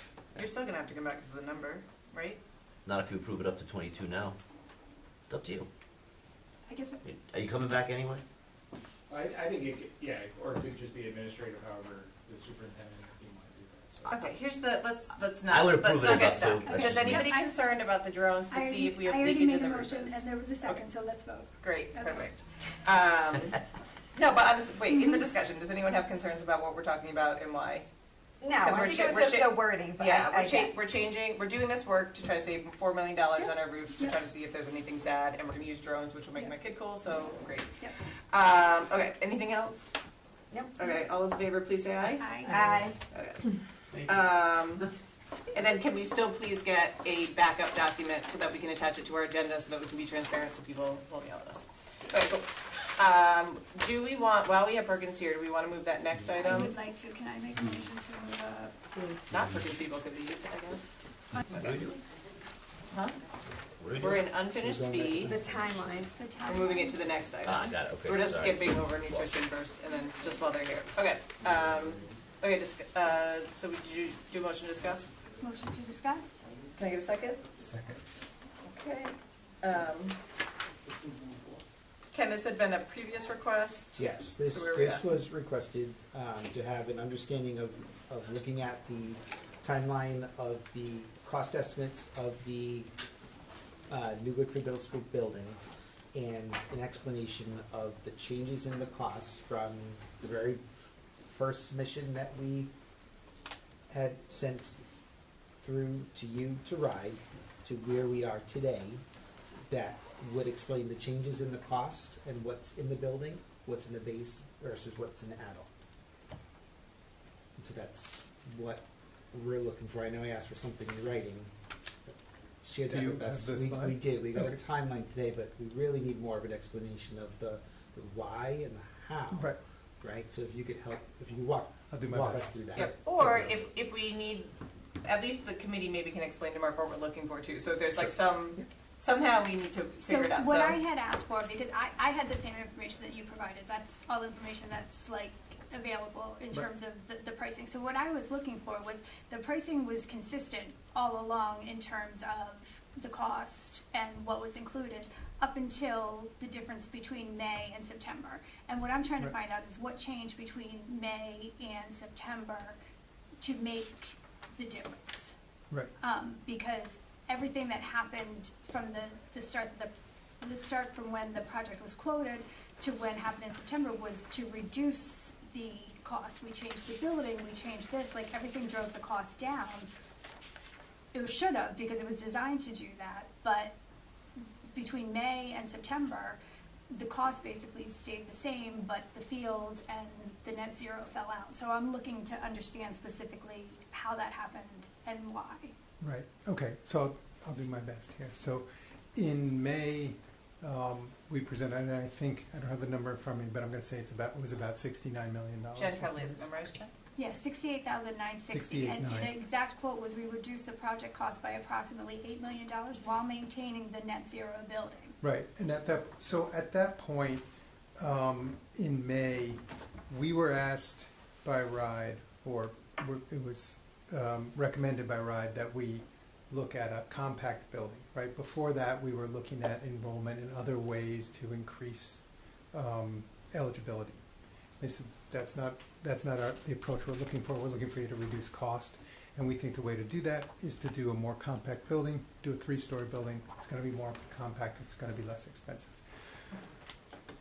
We had some doubts, but we said, okay, that we'll do that. And that's what we did. But at that point in the spring, it was just the architects working with our cost estimator, who was PM&C at the time.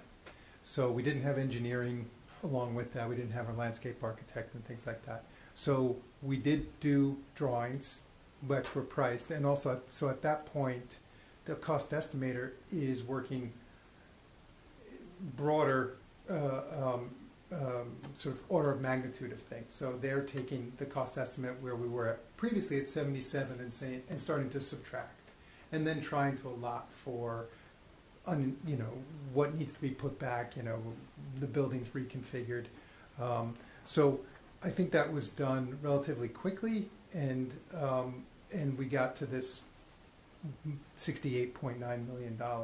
What then happened was we moved forward. We were approved to our scope was approved to go deeper in. So we brought in our engineers and we started this process over the summer where we did a much more detailed design based on that 3-story. We got a lot more information about the site. I think there were some things about the site that were more extensive than we had anticipated. All the engineering came in, so we had much more information in September. That's where the project came in at I don't know where it was, probably somewhat north of 72, and we had to go and put because we needed to be on budget for RIDE, we put those things in alternates, the fields, and I mean primarily it was fields and geothermal. But it was really about the content that we had in September, the amount of drawings and information we had in September versus what we had in April or May. So basically from April of 23 until September of 25, the cost was roughly the same when we made changes, right? Up until that very end. And it's like, I just want to stress, you all came in and like you told us that you've never exceeded a project budget and your estimates were within 1%. And that's not what's happened here. And it's frustrating because, two major components of our project have fallen out with no conceivable way to put them back in. And with no clear explanation, even now it's just, we got the estimate wrong. Like, we went out to our community and sold this project based on one thing, and we're ending up having to do something completely different. And it's just really disappointing that everything that we did was supposedly to reduce costs, and that's not what happened. Right, and I want to be respectful. It's disappointing to us as well because we've done nothing but try to reduce everywhere we can and making the building as efficient as we can. Certainly for us, sustainability is something that ranks high in our priorities. We're certainly not not clinging to some design standards that's precluding those things. It's we're kind of chasing after the market in a way in terms of trying to get this building to be as to provide the program at what buildings and what this project's going to cost. And I see that care and concern when you all present to us. I think you're very thoughtful as we've gone through and like with the third floor and stuff. So am I hearing correctly that PMEC, who you were working with, you do not feel as though those numbers were accurate? Because there's no way that they were to have that huge jump from May to September. And I'm not. There's something. Someone has to be accountable, though. I think, and I know that's hard, but like we very much sold this building with good faith in you all, with what Jen was talking about the 1% and all of that sort of stuff. Like you were very clear that like you were proposing a building to us that we would be able to build. And then in a matter of very quick 3 months, and we were not updated a lot between May and September, that swung significantly. And I think I'm just trying to understand, like for me, I just feel like, how did that possibly happen that we got to that place in September where we had to vote on that number and we had no choice? No choice. Right. And so I feel like we need a little bit more explanation, and I think we do need something in writing that just outlines that so that we can be transparent to the community and a little bit more specific about what changed between May and September or why this project was different or something. Because to be fair, you guys are only one part of the story. There was a lot that changed between May and September. This is just WMS though, right? I'm sorry? Yeah, I'm talking about WMS. Yeah. However, we had the same OPM prior. We have a whole new team now, starting in June. And we have a whole new building advisory committee. And we have a whole different set of documents being presented, assessments being done. So I understand what they're asking for from you, but that's not the whole story. This is a very nuanced story that has a lot of moving parts, that there were many errors made prior to May, and the absolute icing on the cake was when RIDE said, that's it, you failed your you are going to fail your third application if you submit it, and we just had to rework everything. So it was a scramble, a crunch, working every single day to get to where we are now. And there were a lot of things that were sold to the community members that we are just not going to get. And there are many reasons, and I'm not going to go into them all tonight. I've gone over them a million times ad nauseum. But I just want to be fair to you and to let everyone know that it's not just you, Perkins Eastman, are one piece of a big puzzle, but there were many things that came along the way. So, I understand they're asking you, and that's fine, and that's within their rights. But I also think it's unfair to only be asking you. I think there are a lot of other people who are accountable, who should be held accountable, who aren't taking responsibility, and I just don't think it's fair to be sitting here and asking you these questions in public. To be honest with you, we could have emailed you these questions. We did. We did. Okay. But did you want me to give you a list of other people you should email No, to? I think I just am, and I'm not. I very much appreciate the work that everyone is doing for this project. Like, it's not that, but I do think it's something that I don't understand. If I don't understand it, I don't think our constituents can understand it. Is what happened, why it happened, and because it was a big swing. And I understand in buildings, like, it changes. This is going to change a million times. Like, it's not that part, but like to go from the base where it was to the base in September, like that's the part that I'm just looking for more explanation on. No, and so sorry, and I thank you, Megan. I appreciate that, but I also understand why you're asking that question. And there were a lot of other people, but still, somebody needs to. Yeah, so explain I think that, we're just looking for some sort of clear documentation of kind of what were some of the factors and different things, so that we can be transparent and also understand ourselves on how that swung that significantly. So if we could get something that states that, that would be, I think, helpful. And we can go through that. I mean, there's a lot of assumptions that were happening at that point. As I said, it was we're working with a single cost estimator and working pretty rapidly and making some assumptions about, and they're good, by the way. Mm-hmm. No, and I wasn't trying to indicate that their work was wrong. I just couldn't quite, like, it sounded like it was an estimation problem. Like, it wasn't anything that changed. Yeah, and there's things, to Megan's point, and then, there's things about the way that it's packaged and the things that are below the line, like escalation and contingencies, which are big multipliers to those numbers. So, a small discrepancy at the top gets, trickles through.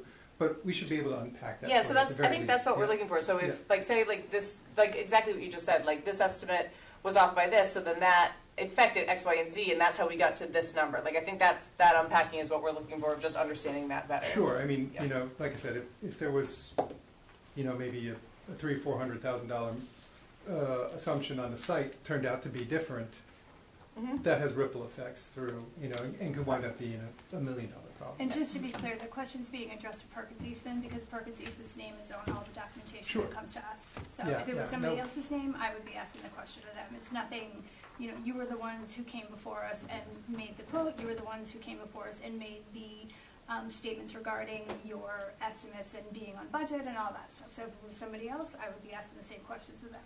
Sure, absolutely. All right, cool. Thank you. Anything else? Thank you. Thank you so much. Anything else building E while we're in building land? Building E. All right. All right, let's go back up to the top of the agenda, but also let's move budget-y stuff to be next. I don't know, Ken, if Liz is going to talk about the enterprise fund as well. I would say if we can do number 1 and then jump to... There are no number ones. Wait, what do you mean number 8? I mean, sorry, A. If we can do A. Oh, yeah, and that's then the go next to one. B. That'd be helpful. So would we do A and then move up B? Yeah, I think so. Okay, I'll make a motion to discuss the school nutrition enterprise fund. Second. So, That's next, y'all. I know, we don't have to. Well, just make a motion to discuss. Oh, make a motion to discuss. All right. And we have a second. Okay, great. Yeah. okay. So what you have as the attachment, hold on, I just need to make sure I should have the right We should vote. If we make a motion. No, I just said to discuss. We're in discussion. Yeah. Okay. We didn't have to move it, that's why we didn't have to vote. So you have the update to the FY '26 spending Enterprise plan. Even though the top says FY you want to sit? '25. Huh? Yeah. So Trish Cawley updated this plan for us. This goes back to what was approved for FY '26 fiscal year. And there was a total of $875,500 that was earmarked to be spent this year. And those items that would address is on this document. I'm not going to go through each one, but what I'll do is update as far as what has been completed and where we stand. So under DMS, the So Ken, just in the interest of time, because I Sorry, think what page? we can all read, I think, could we just open it up if people have questions about it? Sure. Okay.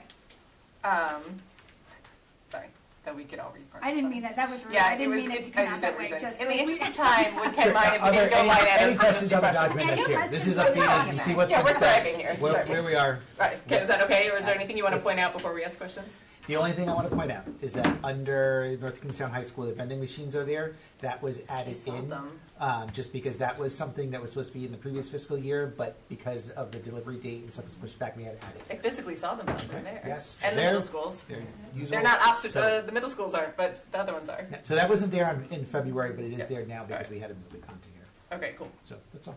Okay, thank you. Questions regarding this?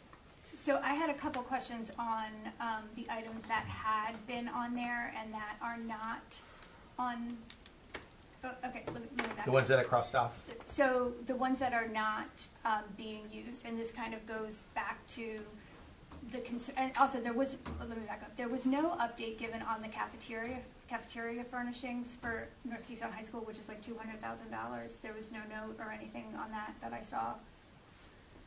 Okay, start at the top. Well, So- no, it just kind of, so my concern and why I wanted an update was because last year we ran into an issue where the spend down plan was not fully executed. And so it's February, right, and there's 5 months left in the fiscal year. So the items that are on here that are indicated as not going to be realized for this month or for this year, like, it's February, there's. Jen wants to make sure that we're going to spend the money by the end of the fiscal year. And it does if not not, seem she like wants to know we're why. on track for Yeah. that again for the second year in a row. So, starting at the top, just not to do what Ken was going to do, but we'll do what Ken was going to do.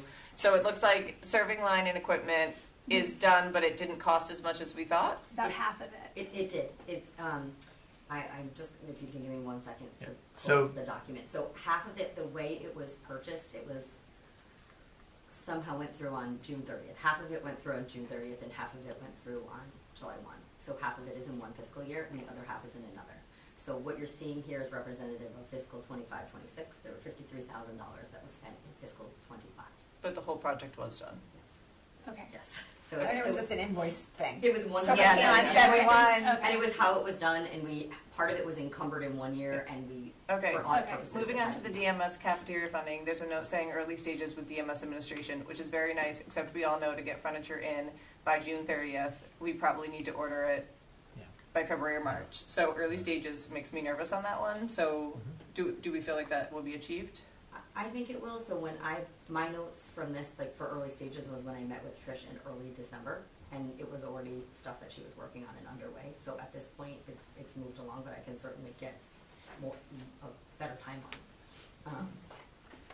But in our discussions when we met at the beginning of the month, it was already stuff that she was working on. I feel like there's a lot of new stuff added over at break. Because when the kids came back, my kids are like, there's all this new stuff. We did have some things over break. Yes. We also had a refrigerator that went down, so that ended up taking priority. We ended up having to work on the refrigerator repair and the food that was lost. So I do know that there were some things with the purchasing that kind of took a little bit of a backseat to that when we came back from break. So the automated dishwasher for $45,000 says not needed yet. Is that a not this year or a not now? My understanding was that it was not needed now, and so that we were holding off as long as possible because we have a functioning machine and there was not a need to replace it at this time. So It was originally put on the list because I believe we thought it wasn't going to make it. So can we reallocate that money? Yes, we can. okay. There was a question about, or a notation about the fact that we're serving 200 plus more meals, which is amazing. But per day seems like a lot. No, it doesn't. You don't think? For the whole district? No, Or I just guess one that's When you school? think about the size of the district, Okay. no. So that's awesome. 15 kids at school. Yeah, that's not that weird. And then the rest of them, like the 32 for the hydroponics, that says it's deferred to fiscal year 27. Yep, so I talked to her about that. She is looking to move that to next year just because we, right now, still need a plan as far as like who's going to be using it. So her and I talked about that. It's a conversation we need to have at the curriculum level and make sure that we have an understanding and agreement with what building it's going to go to, who's going to use it, and how it will fit in with the curriculum. All right, so it sounds like we've got 45,000 plus 32,000 that we need to reallocate and spend for this fiscal year as part of the buy down, or the whatever we're trying to do, right? Is there anything else on here that we need to Yeah, reallocate? the cafe as a classroom said that it was not executed due to labor shortages. What does that mean? We didn't have enough staffing to be able to fully Yeah, to and do it only properly. 4,000 of the nutrition education was done. We have a lot of subs in the nutrition program, and it's hard to do a program like that when you have staff fluctuating and changing. You don't have consistency with the staff. Yep. So I think, like, to Jen's point, like, this is something that's really important that we do spend down because the auditors have said that we have to spend it down. And so I think, you know, if it's things like that and it's a staffing issue or it's a curriculum issue, like where can we buy things like furniture because we know that a lot of it is old? Like, where can we get in things that can get in to help serve students, but to try to make sure that we don't have another year go by where the same thing happened last year where we had hundreds of thousands of dollars that the auditor wanted us to spend that we did not spend. So there are a few things too that aren't on here. So when we get the audit report, you're going to see that we did have a deficit in this past year, but part of that deficit is that we did spend more money than we had thought last year in fiscal 25. So there's a little bit of that deficit is going to offshoot. So there's some stuff that I think Trish kind of intended was swapping out with those items on here, which I know is not reflective of here, but just to kind of give a little background now that the audit is done, that there are a few of those things. I would say that the first thing that we probably need is to communicate with RIDE, because the spend down plan that we presented was also part of a spend down plan that we have to provide to them and present to them when we do our net cash resource. So when we have any type of overage in money, they have to approve what we're spending down. So if we want to make sure that we're doing it, I think we can look at the items that aren't going to get done, put it together, get it to RIDE as soon as possible so we can get their stamp of approval on what we want to do, and then We'll get to us And then- get to RIDE. well, Because we approved this, didn't we? We did. yes, but RIDE had already approved what was allowable and what's not allowable. Got it. So we It have has to go backwards. Yep. So it has to go backwards because they have to say yes, we are approving that you can spend the money on this, and then we bring it to you. I would hate to have you Got it. waste No, time that on makes sense. approving That something makes that they say no to. But I think we can turn that around relatively quickly. There's a handful of people in child nutrition at RIDE right now, so it's pretty easy to get a hold of them. And So there was no update on the cafeteria furnishings listed at the high school. Do you know what the status is on that? I don't, but I Because can. that's 200,000. That's a big chunk right there. So I guess my ask would be, like, if this could be any money that can be reallocated with a plan to spend it down by the balance of this fiscal year. And then dovetailing into the other reason why I wanted to have this on was almost a year to the day, we talked about one of the things we were looking at was to pay for some of the fees from the school cafe and whether we could repurpose any of the money of this for that. At that time, you said you were waiting on some information, and I'm just wondering if there's been any movement on There that. has, and I reached out, so I actually As luck would have it, saw the two people from Child Nutrition on Friday. Okay. We were at a meeting and I did communicate with them, so they asked for the specific things that you were looking for in writing, which I sent over to them. Okay. So that they could respond to me in writing. I Okay. also asked for a specific list of things that are allowable, so that I could provide it to you, so we could see, like, these are the things that RIDE considers allowable use of that. When it comes to fees and dollars, part of the communication that I had with them is, there's very specific guidance on how those excess dollars can be used in terms of paying, or reimbursing for things. The example they gave was, using it to, reimburse the school for bad debt at the end of the year. Like, that comes down, it's like a mandate that RIDE gets that says that in this particular fiscal year, schools are allowed to do this. So it's not really RIDE's thing. From who? Like, I apologize, she did tell me and I don't remember, but it's like, does it have to come down from the legislator? I believe, and she gave me an example of like the email that says, in this year, you know, it's been approved for this fiscal year that schools can use any excess funding to pay down school lunch, but it's only in this year. So she did send me an example. So I want to make sure that it's not a similar situation when it comes to fees or Okay. paying for meals. So that, but they were, you know, very open to it. They're like, well, if you send it to me in writing, we'll look through it, we'll make sure we're understanding what you're asking for, and we'll get you what you need. Yeah, So. because I'd really, if we could use this money to either like offset the cost of lunch or the fees, or just something to help the families in the district rather than like, It's oh, their let's money, buy another that's the Ford. overage. Yeah, like, that would be good. So, and I do know that Ms. Cawley has done research on her end of like what those amounts would be if we are allowed to do it. So she's already kind of done the back end and is prepared if that is something we're allowed to like provide that information. Okay, So she's awesome. already done it, but we don't want to give it to you if it's. No, if we can't do it, it's a Yeah. good point, but if we can, like, let's be creative. Any other questions from the committee about the enterprise fund and kind of what we're hoping for this year? Or any thoughts? No, that was my question I had about that. Awesome, great sharing. All right, so it sounds like we'll put this on for future agenda.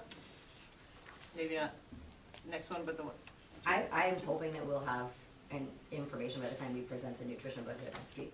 Okay, so we'll put it on for Tuesday, and then if, But well, I would hope that we would have some Great. response from them. Awesome. You're gonna record it? I am, but it's okay. Okay, good talk. Power of positive thinking. So Right. next week, we will have the nutrition enterprise on the agenda to provide the budget, and we can discuss this then. Perfect. I assumed that was. Yeah. Great, okay, thank you for that update, that was helpful. Okay, moving on to, No. yeah, Make a motion to move up E. yes, please. Second. Okay, all those in favor, please say aye. Aye. Thank you.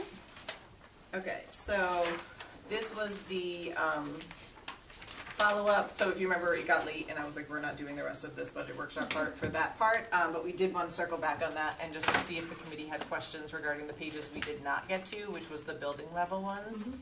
And so, I don't know, Leslie, if there's like anything specific you want to just point out to us about those, or? So the schools are, I mean, unless anyone has any specific questions about specific schools, which I'm happy to go into detail. I know I had mentioned it in the last presentation that, you know, in each of the budget meetings, like, we were very thoughtful about looking at the budget and being honest about what their needs were, whether they were operational or things outside of the operational budget, and to please let us know what those items were. Anything that was outside of your normal budget stuff, I had mentioned, you know, was either in furniture and fixtures or in other areas within the budget, whether it be IT, for, you know, some of them were asking for interactive boards, things like that. So what you're seeing in their actual budgets are their standard, normal, year-over-year items that they have. So we haven't, if they've asked for it, it's something that we think that we can do for this year. We have included it in other areas. I would say key things to think about, like, if you look at the high school, their budget does have an increase, and there were pretty basic reasons for that. We had Running Start, where we increased that budget from what we had last year. Prior year, it had been covered by ESSER, and then we kind of underestimated the number of students that we were going to have, and so to be more realistic and on par with where it typically is, we did increase their budget to make sure that we were covering that. So there's a pretty big jump at the high school, but it's mainly the Running Start program. They did have some know how other many- areas. Do we know how many students that equals? In Running Start? So in 2026, they have 14 students. So 14 students for that number. Mm-hmm. Okay, just check. So I see, I just was like, I know I asked her this question, I see she You did updated it. answer. So, I tried really hard to get all those answers. So it looks like we went from 12 to 34 Mhm. and to 14. That seems like this. We had 1 year, and I talked to Ms. Finkelstein, and she said that we had this like one outlier year that like nobody was prepared for, and they really kind of dug deep to see like what was it that was, and so I don't want to answer for her. I think she can give a much better answer, but they really looked at like why students were applying to this program, what was the reason for it, and I think they kind of honed in on that going into 26, and then they saw that curve come kind of back down. Okay, and I see you asked Shivali, like, because I If she could provide yeah, something so that she's I can going to then put provide in the that. folder Okay, for okay, you. awesome. Perfect. And then my other question that had to do with that, okay, and that'll be part of that, like what other schools provide this option and everything. Okay, so I'll wait for Shivali to answer that. Okay. Mhm. And I will kind of point out that Running Start is an unfunded mandate, so that is just something to keep in mind, that we don't have a choice. This is something where if the students qualify and they participate, we are obligated to Yeah, we're allow not them to allowed, go. we're not and- allowed to put a limit on that either, too. Mhm. So when we budget, Is there a we budget. specific law for that? Yeah. Interesting. There There is. actually is, and it was originally something that was paid for, and now we continue it, and it is no longer paid. So now it is the responsibility of the district. Noted. Okay. So just, Yep. there are several of those throughout this budget, and I thought it might be a good idea to maybe in round two, if I have time to highlight those items Yeah, in that's the helpful, budget. just as we're working, like the school committee's meeting with the town council Mhm. someday when it's not snowing, to talk with the state legislators, so I think that is helpful for them to understand, is how much is built in for things like that. Mhm. Not that it's a great program, I think it's good for students and it's a good opportunity, but the unknowingness, like, you're at the whim of the 18-year-olds and what they might wanna do, and that's hard to budget for sometimes, to that Jen's point of the 32 swing from 18. Mhm. And the one benefit that we do have is that the programs have they've kept the tuitions level for the last couple of years, so there hasn't been an increase from the schools in what the tuitions are, but at any point, the schools can also increase their tuition. And There's like a lot of there's not much that we controllable can do. variables. Mhm. Other questions for the high school?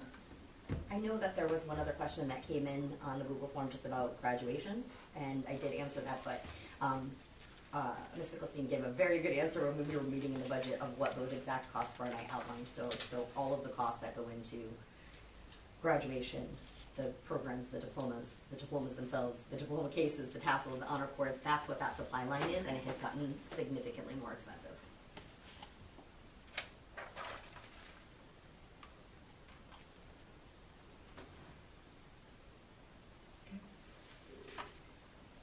Any other questions for the high school?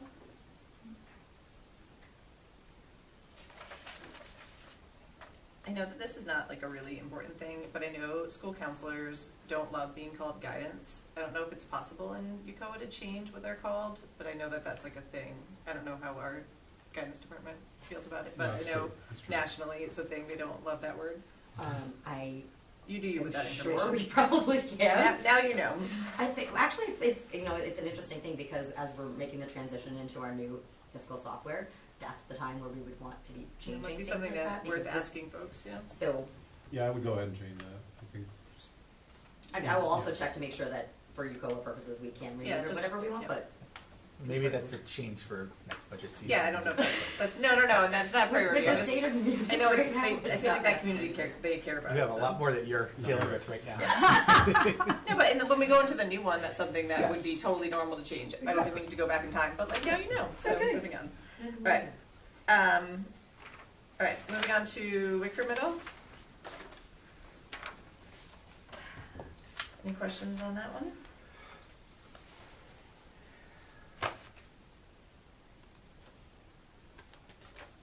So two things that and I know it's in the notes that I provided, but I'll just point it out again in case anyone in the public is looking at this and it has questions on it.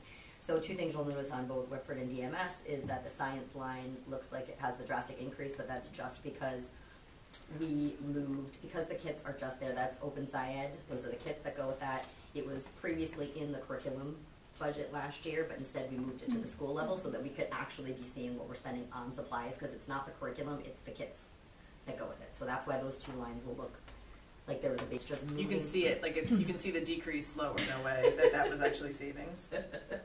A general question that goes across all the schools was that I noticed that the interpreter translator budget has gone down on all of them. Yes. But we talked about making improvements in that area, which does not jive with a decrease in the budget.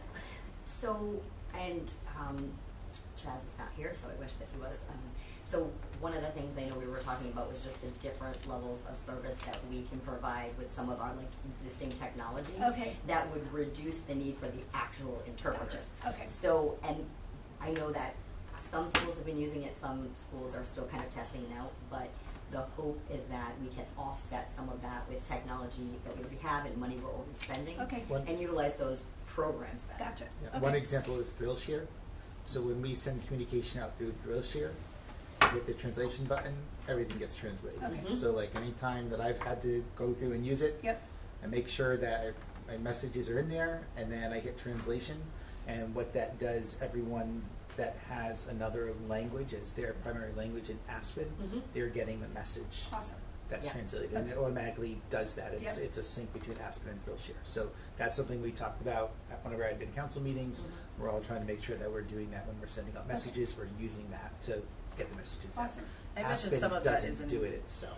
some of it's probably in Rachel's budget as well. So like translators for And also- IEP meetings and stuff, that's not this. Right, and also I too, don't, I I see what you're yeah. saying, but I bet there's interpreters in multiple I'm trying to lines. remember if we put anything under like software, because some of what we might be looking for is not so much the person That's can enough of it. translate. No, there is, Right, and that's Jen what said- I'm saying, like, I Jen wish said- Chaz was here, because he would be able to pinpoint it exactly, but I know, Shut up, like, Ralph. yeah. Okay. Other questions about WMS? I just wanted to note, when comparing DMS's budget to WMS's budget, I know this, but I always like to talk about it. Like, we're offering different things to DMS students than we are for WMS students. So that's why there's no carpentry supplies and no robotic supplies at WMS. And I would just like to express my displeasure with that once while it's on paper. So.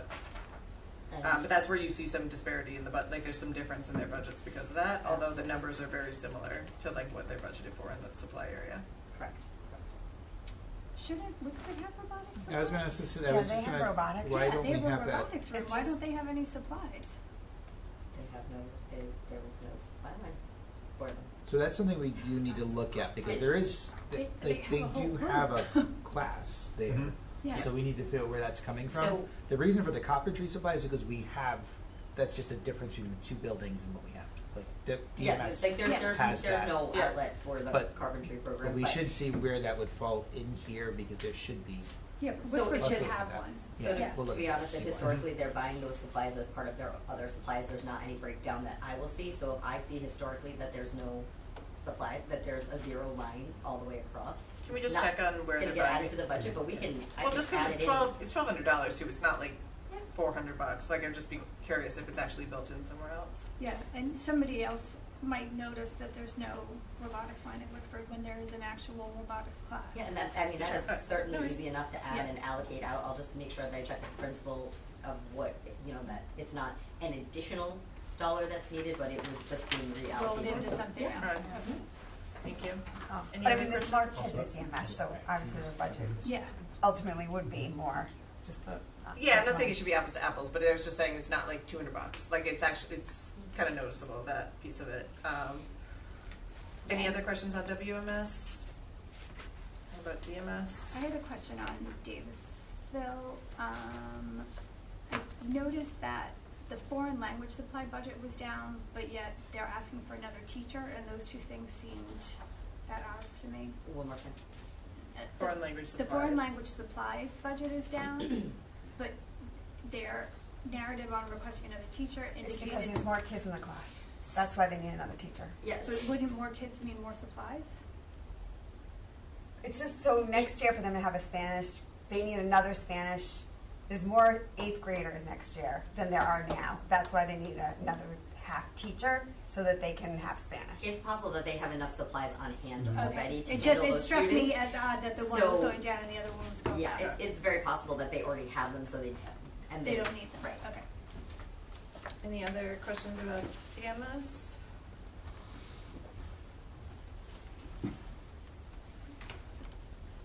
And then, I guess this is kind of just an overarching question, Leslie, like, so this is the number that you're presenting to us, but I'm assuming that with, and this is personnel excluded, this is not the budget. Like, do we know about how much we were able to fund in these budgets, like from their requests? Like, was it 90%? Was it?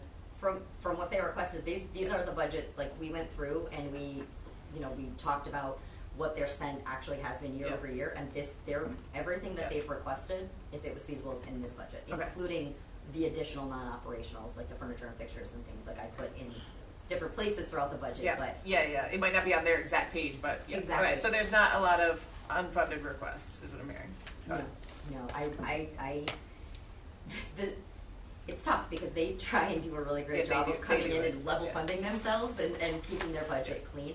But it's a very open conversation. And if I'm like, no, this budget actually needs to be this, we'll increase it. So you'll see those bumps in like even small areas to be like, let's be realistic. What do you need? What is going to make sense? And Mr. Medicinati was at the elementary level, and actually for all the schools, he was in the meetings being like, yes, this makes sense. Are you sure that's enough? Like really being critical about what they were offering and asking for. All right, perfect. Okay, anything on there's a sheet that's for the elementary totals, and then there's the different building level ones. Does anyone have any questions about any of the elementary buildings?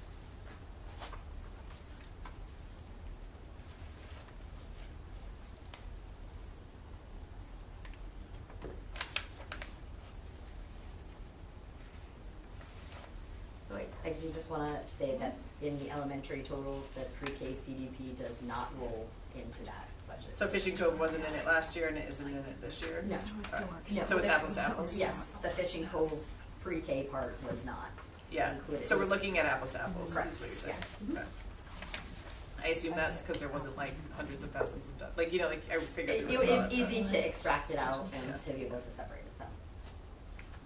Megan, do you have a question or? No, she's just helping me find something. Thanks, no. I All right, It's not the superintendent. we're good for now? Okay, if people think of other questions, we can always put them on Leslie's form and ask. And I know it was the 11th hour, but I did just want to let you know that the questions that came in from last week to now, I have done my best to respond to all of them, including some I know that came from some community members, that I did include the answers in that, and I'm happy to send them out directly if you'd like to that. Like I don't know what the normal policy is to respond when community members have questions. No, I think whoever put the question in can respond to Yeah, so that's what I put them in the form, so the answers are there.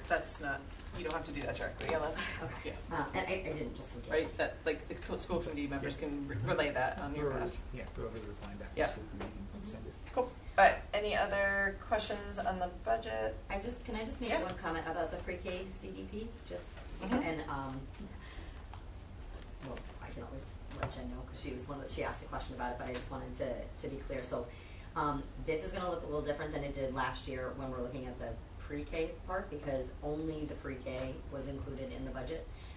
So historically, DA has a budget that is formed through allocations from all of the schools. So, like, you have 2 kids from Stony, that money goes from Stony to DA? Exactly, and so their budget was kind of built based on those allocations from all over. This past year, we only have students from the high school and middle school at DA. And next year, I believe it might only be the high school. So that severely reduced what the DA budget would be, but those students still need all of the same things. It still has to function, needs all that. So I have put in this budget for DA based on what their spend has been for the last couple of years. So this is new. This line item for them are new dollars in terms of a budget. There's nothing to compare to because they haven't had a direct budget in prior years. These are dollars, however, that they have spent, that have come out of our spending every year. They've just come in different forms. Did you reduce those lines at, like, the high school or wherever, or did you just budget? Yeah, those lines don't exist right now. No, but like in the past, it would have been in the high school's budget. So like, so it nope. it wasn't. It was rolled up and allocated. We were just paying their bills. At the end. Cool. So, yeah, Mhm. new lines. Great. All right, any questions for today? Okay, thank you, Leslie. Thank you. That's it, really? Thanks. I was in for the whole. We almost tonight. could have done it. Like I was last time. I thought but it was just too late. Like we could have almost pushed through them, but so we appreciate you coming tonight, and we'll see you next week. Okay. All right, moving on to item Thank you. C. See? All right. Unfinished C. Oh, I will make a motion to approve. Oh, no, I'm making a motion, yeah. Yep, that would be the thing. Yes, You I don't will have make a vote motion to yes. approve. Yep. Do we have a second? Second. Okay, discussion. I just wanted to clarify, I was going to raise the citizens' comments. This is taken in advisory, correct? The, RIS. Rhode Island Student Survey? I believe so. And how long is advisory? 20 minutes. Advisory, yeah. So it leads over by like 15 minutes. About 15 minutes. about 15 minutes? Yep. Okay. And you are able to opt out of individual surveys, correct? Correct. Okay. And then the last thing was, I know we got the answer on the question that we had raised the last time Mhm. about whether or not the district sees the answer to the that the questions, students, it's and open we to don't, question. or at least not in a timely manner. So can we make sure that that's announced when the test is given, just so that students aren't thinking that, So when they complete the survey, that They open-ended understand. question of why you didn't access, the Right. question was, why don't you access Why why didn't did you you not try talk to, to a school right. counselor or psychologist? yeah, Like, that is not information that's provided to us right away. correct, just so that they don't think that we're seeing it. Mhm. So how can we achieve that? Because they're not going to So- add that to their. Nope, we will discuss that with the administration and put a memo out that when that is, I think just a being general one proctored. too of like Right, none like of the that. information you share on that yeah. is Like, going to be we don't get directly shared with- anything right like, away, like so. in a good way and also In a if bad, you want right. somebody to know, you need And to we, tell and them. we don't get it Yeah. specific from each child, right? Yeah. It's a summary of information that we get of all the data together, so we don't know when we get responses back, we don't know who it's coming from. Right. Yeah, so I think just making And that. even with that item, they categorize the comments that are provided to them. Yeah, okay, thank you. So you all receive that data back, and then what gets done with it? So the data goes to, We'll get a presentation. yeah, student support services. They pretty much use that of how they're gonna allocate the services out and what needs to be provided to the schools, and that's when we see the data. We know it's from our school, but we don't know exactly like who it's from, right? It's But we do data get that's it by supposed- school, so you could see which schools need. Right, we get it. We see for the district. But is that I'm accessible trying to remember for if we anyone get it on by like RIDE? school or not. once What it's was that? done? Like, so, but is that accessible for like a parent to go look up and Yeah, see? it's on the It's- behavioral health website, the Thank you. BDPH website. Okay, Yeah, it's not through RIDE, so. it's not through RIDE. I got it. All right. Yes, That's why I you can, couldn't there is find information on it, yeah. And they'll come and do a presentation at the school committee as well, Okay. on the, once they get the results. Because they do it every other year, right? That's It's every why. other Yes, that's why you didn't see it last year, Yes. yes. But they come and they Got do a it. very nice presentation where they walk it through and the school committee can ask questions and the public can ask questions too. Okay, perfect. But I think Jen's point is valid about making sure that the students understand that if they put something in there, that they would want a school counselor, school psychologist, someone to know, the principal, like, they don't see it like that. So I think that disclosure is good, and then obviously we'll make sure that we follow, like, the same thing that we would follow for any survey that a parent or guardian could opt their student out. The question that the citizen brought up this morning, 1,000 years ago during citizens' comments, is it not something that can be taken? They want the students to take it during school? Yes, yeah, it is something that is administered during the school day. We don't have the option of providing it outside of the school day.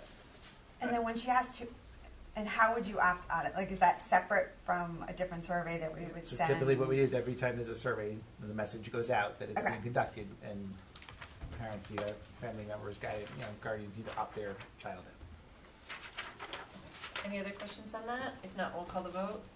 And so this is, the school committee has to vote on external surveys, so that is why we're doing that. Okay. We made a motion to. Yeah, we were in approval. Yep. I was just making sure there was no other discussion. All right. Hearing no other discussion, we'll call the question. All those in favor, please say aye. Aye. Okay. Is that everybody? I was looking down and not remembering we didn't have a clerk. Can I get a motion table for item D? Motion table. Second. Okay, all those in favor, please say aye. Aye. Okay, we already did E. F, Motion table. Second. all those in favor? Aye. Okay, G. Motion table. Second. Okay, all those in favor, please say aye. Aye. And then H. Motion table. Second. Okay, all those in favor? Aye. And just to clarify for the public, we put anything that's on executive in open in case we do need to vote in open, and so that is why we sometimes table a bunch of things in a row. Not that we're not prepared or know what we're doing, we just don't need to take action today. I just feel like we sound silly when we're doing it, so I want to explain it to people. Moving on to new business, we already did A. Can I get a motion for B? Motion to accept the superintendent's recommendation to suspend employee A without pay for the remainder of the school year and terminate their employment effective the commencement of the following school year. Okay, do we have a second? Second. Okay, any discussion? All those in favor, please say aye. Aye. Okay, moving on to C, can I get a motion? Motion to discuss. Okay, Second. okay. Go ahead. So I put this on the agenda as a request. Wanted to raise it up as an item for discussion because I feel like I've seen over the past few years an increase in the number of non-NKSD entities using either the NK logo, the words black and gold, or some combination of the two in relation to North Kingstown activities. And to me anyways, it gives the appearance of an association where there isn't one. So I wanted to find out what options there may or may not be and what type of guidelines there could be put in place and if we wanted to put any in place. Just wanted to put it out there for discussion. Andrew, walk into this one. So honestly, that would be like a trademark person. I'd be happy to pass that question along, a little outside my area of expertise. Do you know of any other districts that? It actually comes up more often than you think. For a while there, like 3 or 4 years ago, I believe it was Walmart. Like sweatshirts were showing up in Walmart for the North Kingston School Oh no, Department. it's all over town. Yeah, it's all over the place. It turns out they weren't sanctioned by anybody. Yeah. Someone just made them and was selling Well, and them, it also says that we get proceeds donated from those. which doesn't happen. Yeah. Right. My recollection in that was, again, nothing was trademarked, so it was kind of open territory. But I'm happy to look into that or have someone look into it. So, because none of our logos are trademarked. Nothing. Nothing. My So the guess is logos yes, that no. we are using right now that I am aware of, I attached in the agenda for you. I know Did you you put the new mentioned cute one? it is Is it- on there. Is The it on little there? teddy bear one It's is my new adorable. favorite. Oh yeah, The I have to little- say I love that too. I'm here for the teddy bear. It's, Whoever it's, did it's, that one. it's a seal, or it's supposed to be a seal. It's a seal. No, it's not a seal. No, It's, this one, the little teddy bear sitting on the. yeah, No, I don't it's- think it's a beard. I thought it was a sea creature. It's was, not there. It's a otter. Otter. Thank It's you. an otter, yeah. It's an It looks otter? like an like otter. the skippers. That the makes more otter. sense. Yeah, it's an otter. It's so cute. It's super cute. Anywho, That's Jackie when she. So no, puts none, it. yeah, so none of these are. I have to say that's like my favorite now. That I know of. I mean, they could be, but not that I'm aware of. So the No, town it would have a uses little the NK as well. So I mean, just to like what we see, like the town sports through rec, sometimes they have the NK as well that they're using. Not be trained. And I'm just saying like black and gold gets used a lot because of the colors we have throughout the town through some rec programs as well. with the So I think colors. I just think I understand what Jen's saying about like appearance, especially with like third-party things that are kind of connected but not connected, and so I do think it's worth the exploration. And so, unless any of the committee members viciously disagree, we'll have the district. I'll do a very Or high just level do it. preliminary, like not a big thing, and Yeah. just kind of like what would it take to figure this out, and then I'll get back to you guys. Yeah, like I wonder if any of your districts have done it recently. Yeah, and then we I'll can just ask. I check can ask in on the that. office. That's the Probably easiest yeah. one to start. Yeah. When I saw that. Right, is everybody okay Before with? the attachments. Yeah. It's like, The other wow. thing Costs too us a is, lot of money. and not in a bad way, because we obviously like the little otter or whatever it is, like, there's no approval process for any of these either. No, you're right. I saw that pop up and I was like, Any where did that school, come from? not It's bad or good, adorable, but like yeah. any school could. Yeah, I make a think just logo when they and- moved out of Fishing Cove, they wanted to get their own, which makes sense. Yeah, like I and feel like like quid change Yeah. from whatever they were They to went from sharks. quahog to yeah. shark. Yeah, but Yeah. but imagine a world where the school committee does not like said logo. Like Right. there's no, that's something I think we need to think about in this conversation as well. yeah, because you're saying you're right. You don't have to. The schools can change it without having approval Mhm. Yep. of us. Just for the record, we used to be brown and gold. Oh, there was much discussion about They that. I know. I heard we weren't always the dragons too recently. We weren't. DMS You weren't always the PTO dragons. meeting. You were the mates. Anywho, okay, so Okay, so everybody's okay with us doing a preliminary look on, and then we'll come, when there's more information, we'll have them come back and give it to us? Sound good? I don't think we need an official vote on that, we'll just move forward on that one. All right, perfect, moving on to the next one, which is E? D. No, D. I don't know why I put check mark next to it. I'd like to make a motion to task the Policy Advisory Committee to develop a survey policy as soon as possible. Okay, Can you make do we a have motion second? to discuss? Well, Yeah, that's the motion. yeah, that's the motion, and then But just to humor me, make a motion to discuss it. Jen wants me to make a motion to discuss. So I'll motion to second. discuss. Well, because we already have one, it's been on our agenda, we had a first read. Okay. That's why I didn't second Okay. that motion. Yeah, I talked about it at the last policy readout. Didn't you listen to the meeting? No, here. We took Yeah, that I here. read it out Yeah. here, yeah. Yeah. Yeah, Well, obviously, so- but also I put this on. I don't know when I put this on. So it'll go back, Like, so if policy it's- hadn't gotten canceled yesterday, we it would've- would have been on their agenda, Yep, and then it would. got it. Yeah. Okay. I'm just thinking. I'm just trying to remember when I put this on. Like. Oh, no, it's fine. And that Yeah. happened, I did say that to Jen when we were looking at, there's sometimes when we put things in on the form, there's a lag, and so no worries. But so is that good enough for now? Yeah. No, it's just because we have all these surveys. So. Yeah, no, it's been on our agenda Yeah. to do for a while. and- Yeah, because I have May 2nd is when I asked. Like. Yeah. So yeah. Okay. Got it. All right, so that one's in progress, and so we'll get an update on that. Okay, thanks.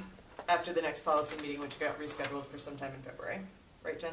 Is that accurate? Yeah, February 12th. Yep, all right, perfect. Anything specific, Megan, that, that you want the policy advisory committee to consider or include? Just so that we're not off the mark. since No, we're on the but I topic. do have to say, this is an administrative thing that, because I actually had this problem personally with my Aspen account, and I didn't realize that the button to opt out for surveys on Aspen is not seen by parents. It's so like in the beginning of the year when you do a workflow, I actually, because I talked to Shivali about this, because I said to her, how did you know that, how do you know about my child and the survey option? And she said, oh, it's in the system, the other thing is it carried over from middle school years, which I also didn't know. Some of the other stuff is carrying over, like medical stuff that doesn't even apply anymore. And you have to basically reach out to the data people to take it out. Same thing with some emergency contacts. But anyway, so I had asked her, well, how, are people to know to press that option? And she said that was an administrative, that Aspen is already set up for us in the district. And then it would have to be almost like an a la carte choice to change. Okay, Rob, so- does this make any sense So from to the you? policy, and just because, in the interest of staying on the policy topic, We'll follow up on well, that. and also that's something I think we should consider Yeah, for and the policy of But that would be part of the process. policy. Yeah, the How do opt-out you process, how do you opt out, update it, and et cetera. Okay, how so do we'll look at parents that. know I to had opt out? noted Pam's comment about Aspen, because that Yeah. was not something that we had addressed in the draft, so Yeah. I'll follow Yeah. up on that. Well, because I didn't even know that. Yeah. I didn't know how she knew Yep. at the beginning of the year, and that's how. So, Yep. Alright, so that's noted. Anything else, or Sherry, or Rob, anything No, to that's add? the same thing. I'm just saying maybe look into because I feel like sometimes you think it's I don't know. Yeah. I was just looking at it. Yeah, and again, there's the policy part, and then there's the administrative part. And so the policy part would also be how it's communicated, how parents know about that Aspen thing, and that being clear and transparent about the fact that it does roll from building to building, and so if they want to update it when they're transitioning from middle school to high school, vice Right. versa, whatever. So all of that, I think we can look at for the policy part. and then just things like, I'm assuming you're going to do FERPA, PPRA, right? You're going to touch those, because that's kind of the point of it. So yeah, those are pretty much the basics. Great. We will report back. Moving on to the next one, unless anyone has anything else. Make a motion to discuss item E. Second. So this is at the DEI Advisory Committee. We had discussed the projects from Democracy Night that were DEI related. And we had talked about whether we wanted to make any recommendations, and ultimately we decided that we didn't want to pick and choose amongst which student projects we felt were most important. So there was a unanimous vote to bring forward all of the projects that we had discussed to the school committee with a recommendation that the projects be considered as we move forward in the budget. Not all of them have a financial impact. Some of them can be handled, without finances, but we wanted to bring them before this group and have them, be considered as we look forward over the next year as we plan the budget. Any questions, thoughts, comments?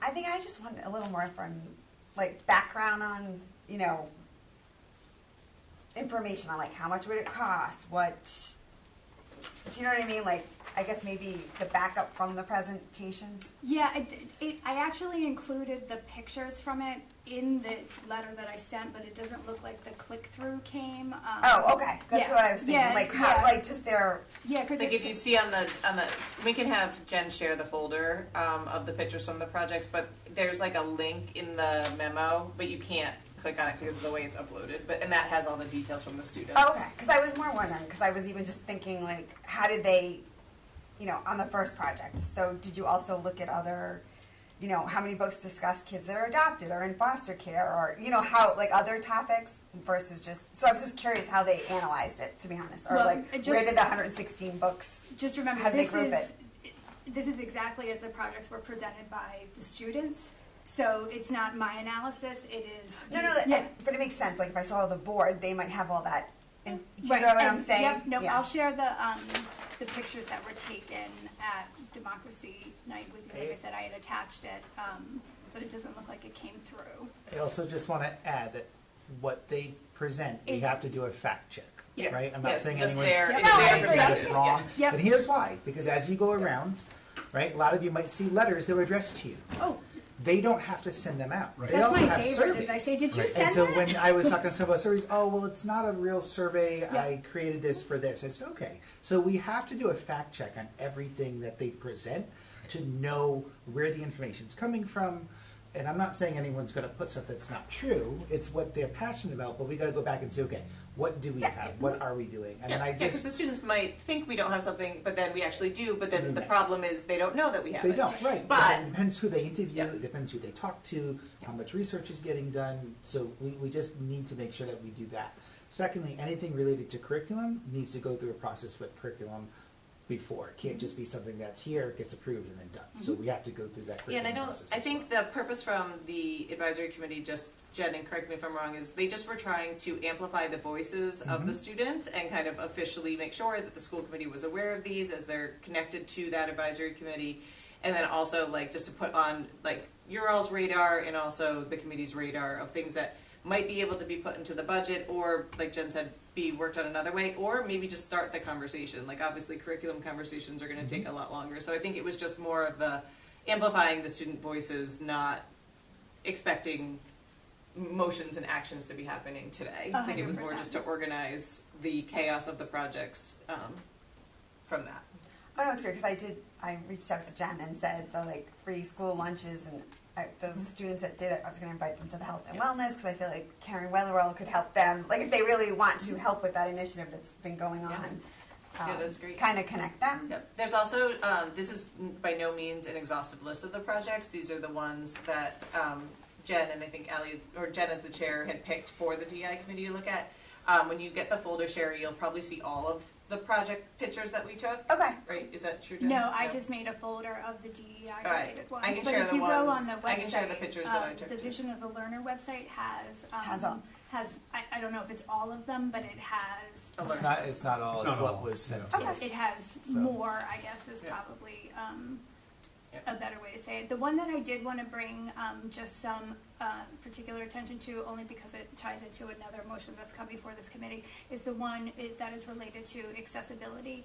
And that one talked about the lack of push-button doors and some of the non-accessible things, and I just wanted to bring that, Ken, to your attention, because I thought that it was important, and it ties into the accessibility audit that we've discussed. And I thought it was interesting to note that the room that houses the RISE program was not accessible. Yes. So that's what I'd like us to really consider as we look at the budget this year and what that would take to kind of Where would incorporate things some of like that those. hit on the budget? Like it's not at the school level, it would hit more when we're looking at the facilities stuff, right? And seeing there. Alright, so when we get to that part, have we gotten to, yeah, we did get to that part. So we should probably circle back on that, Jen, when Yep. we're talking with Leslie about the budget and see if there's any money for things like that in it, or if we need to look at other places or reallocate it, because it's definitely not part of the CIP stuff that we have right now. No, it's definitely not part of that. It's separate. Yeah. But maybe there's an opportunity to get one or two in the operating or capital or something to make some progress. Other questions, comments, thoughts? Okay, moving on to, really? How exciting. Okay, Jen, correspondence? January 16th, Matt McCoy, Governor McKee rolls out fiscal year 2027 budget. January 19th, a parent regarding, with a question about homeschool curriculum approval. January 20th, Robert Jones, meeting agenda, no budget material for the public. January 20th, Kara Martone, budget discussion tonight. January 22nd, an email from a parent regarding the English department. January 22nd, Melissa Forte regarding snow removal. January 27th, Jacqueline Lawler, ideas no one asked for. That's it. Can I get a motion to adjourn? So, second. All those in favor, please say aye. Aye. Okay, thank you.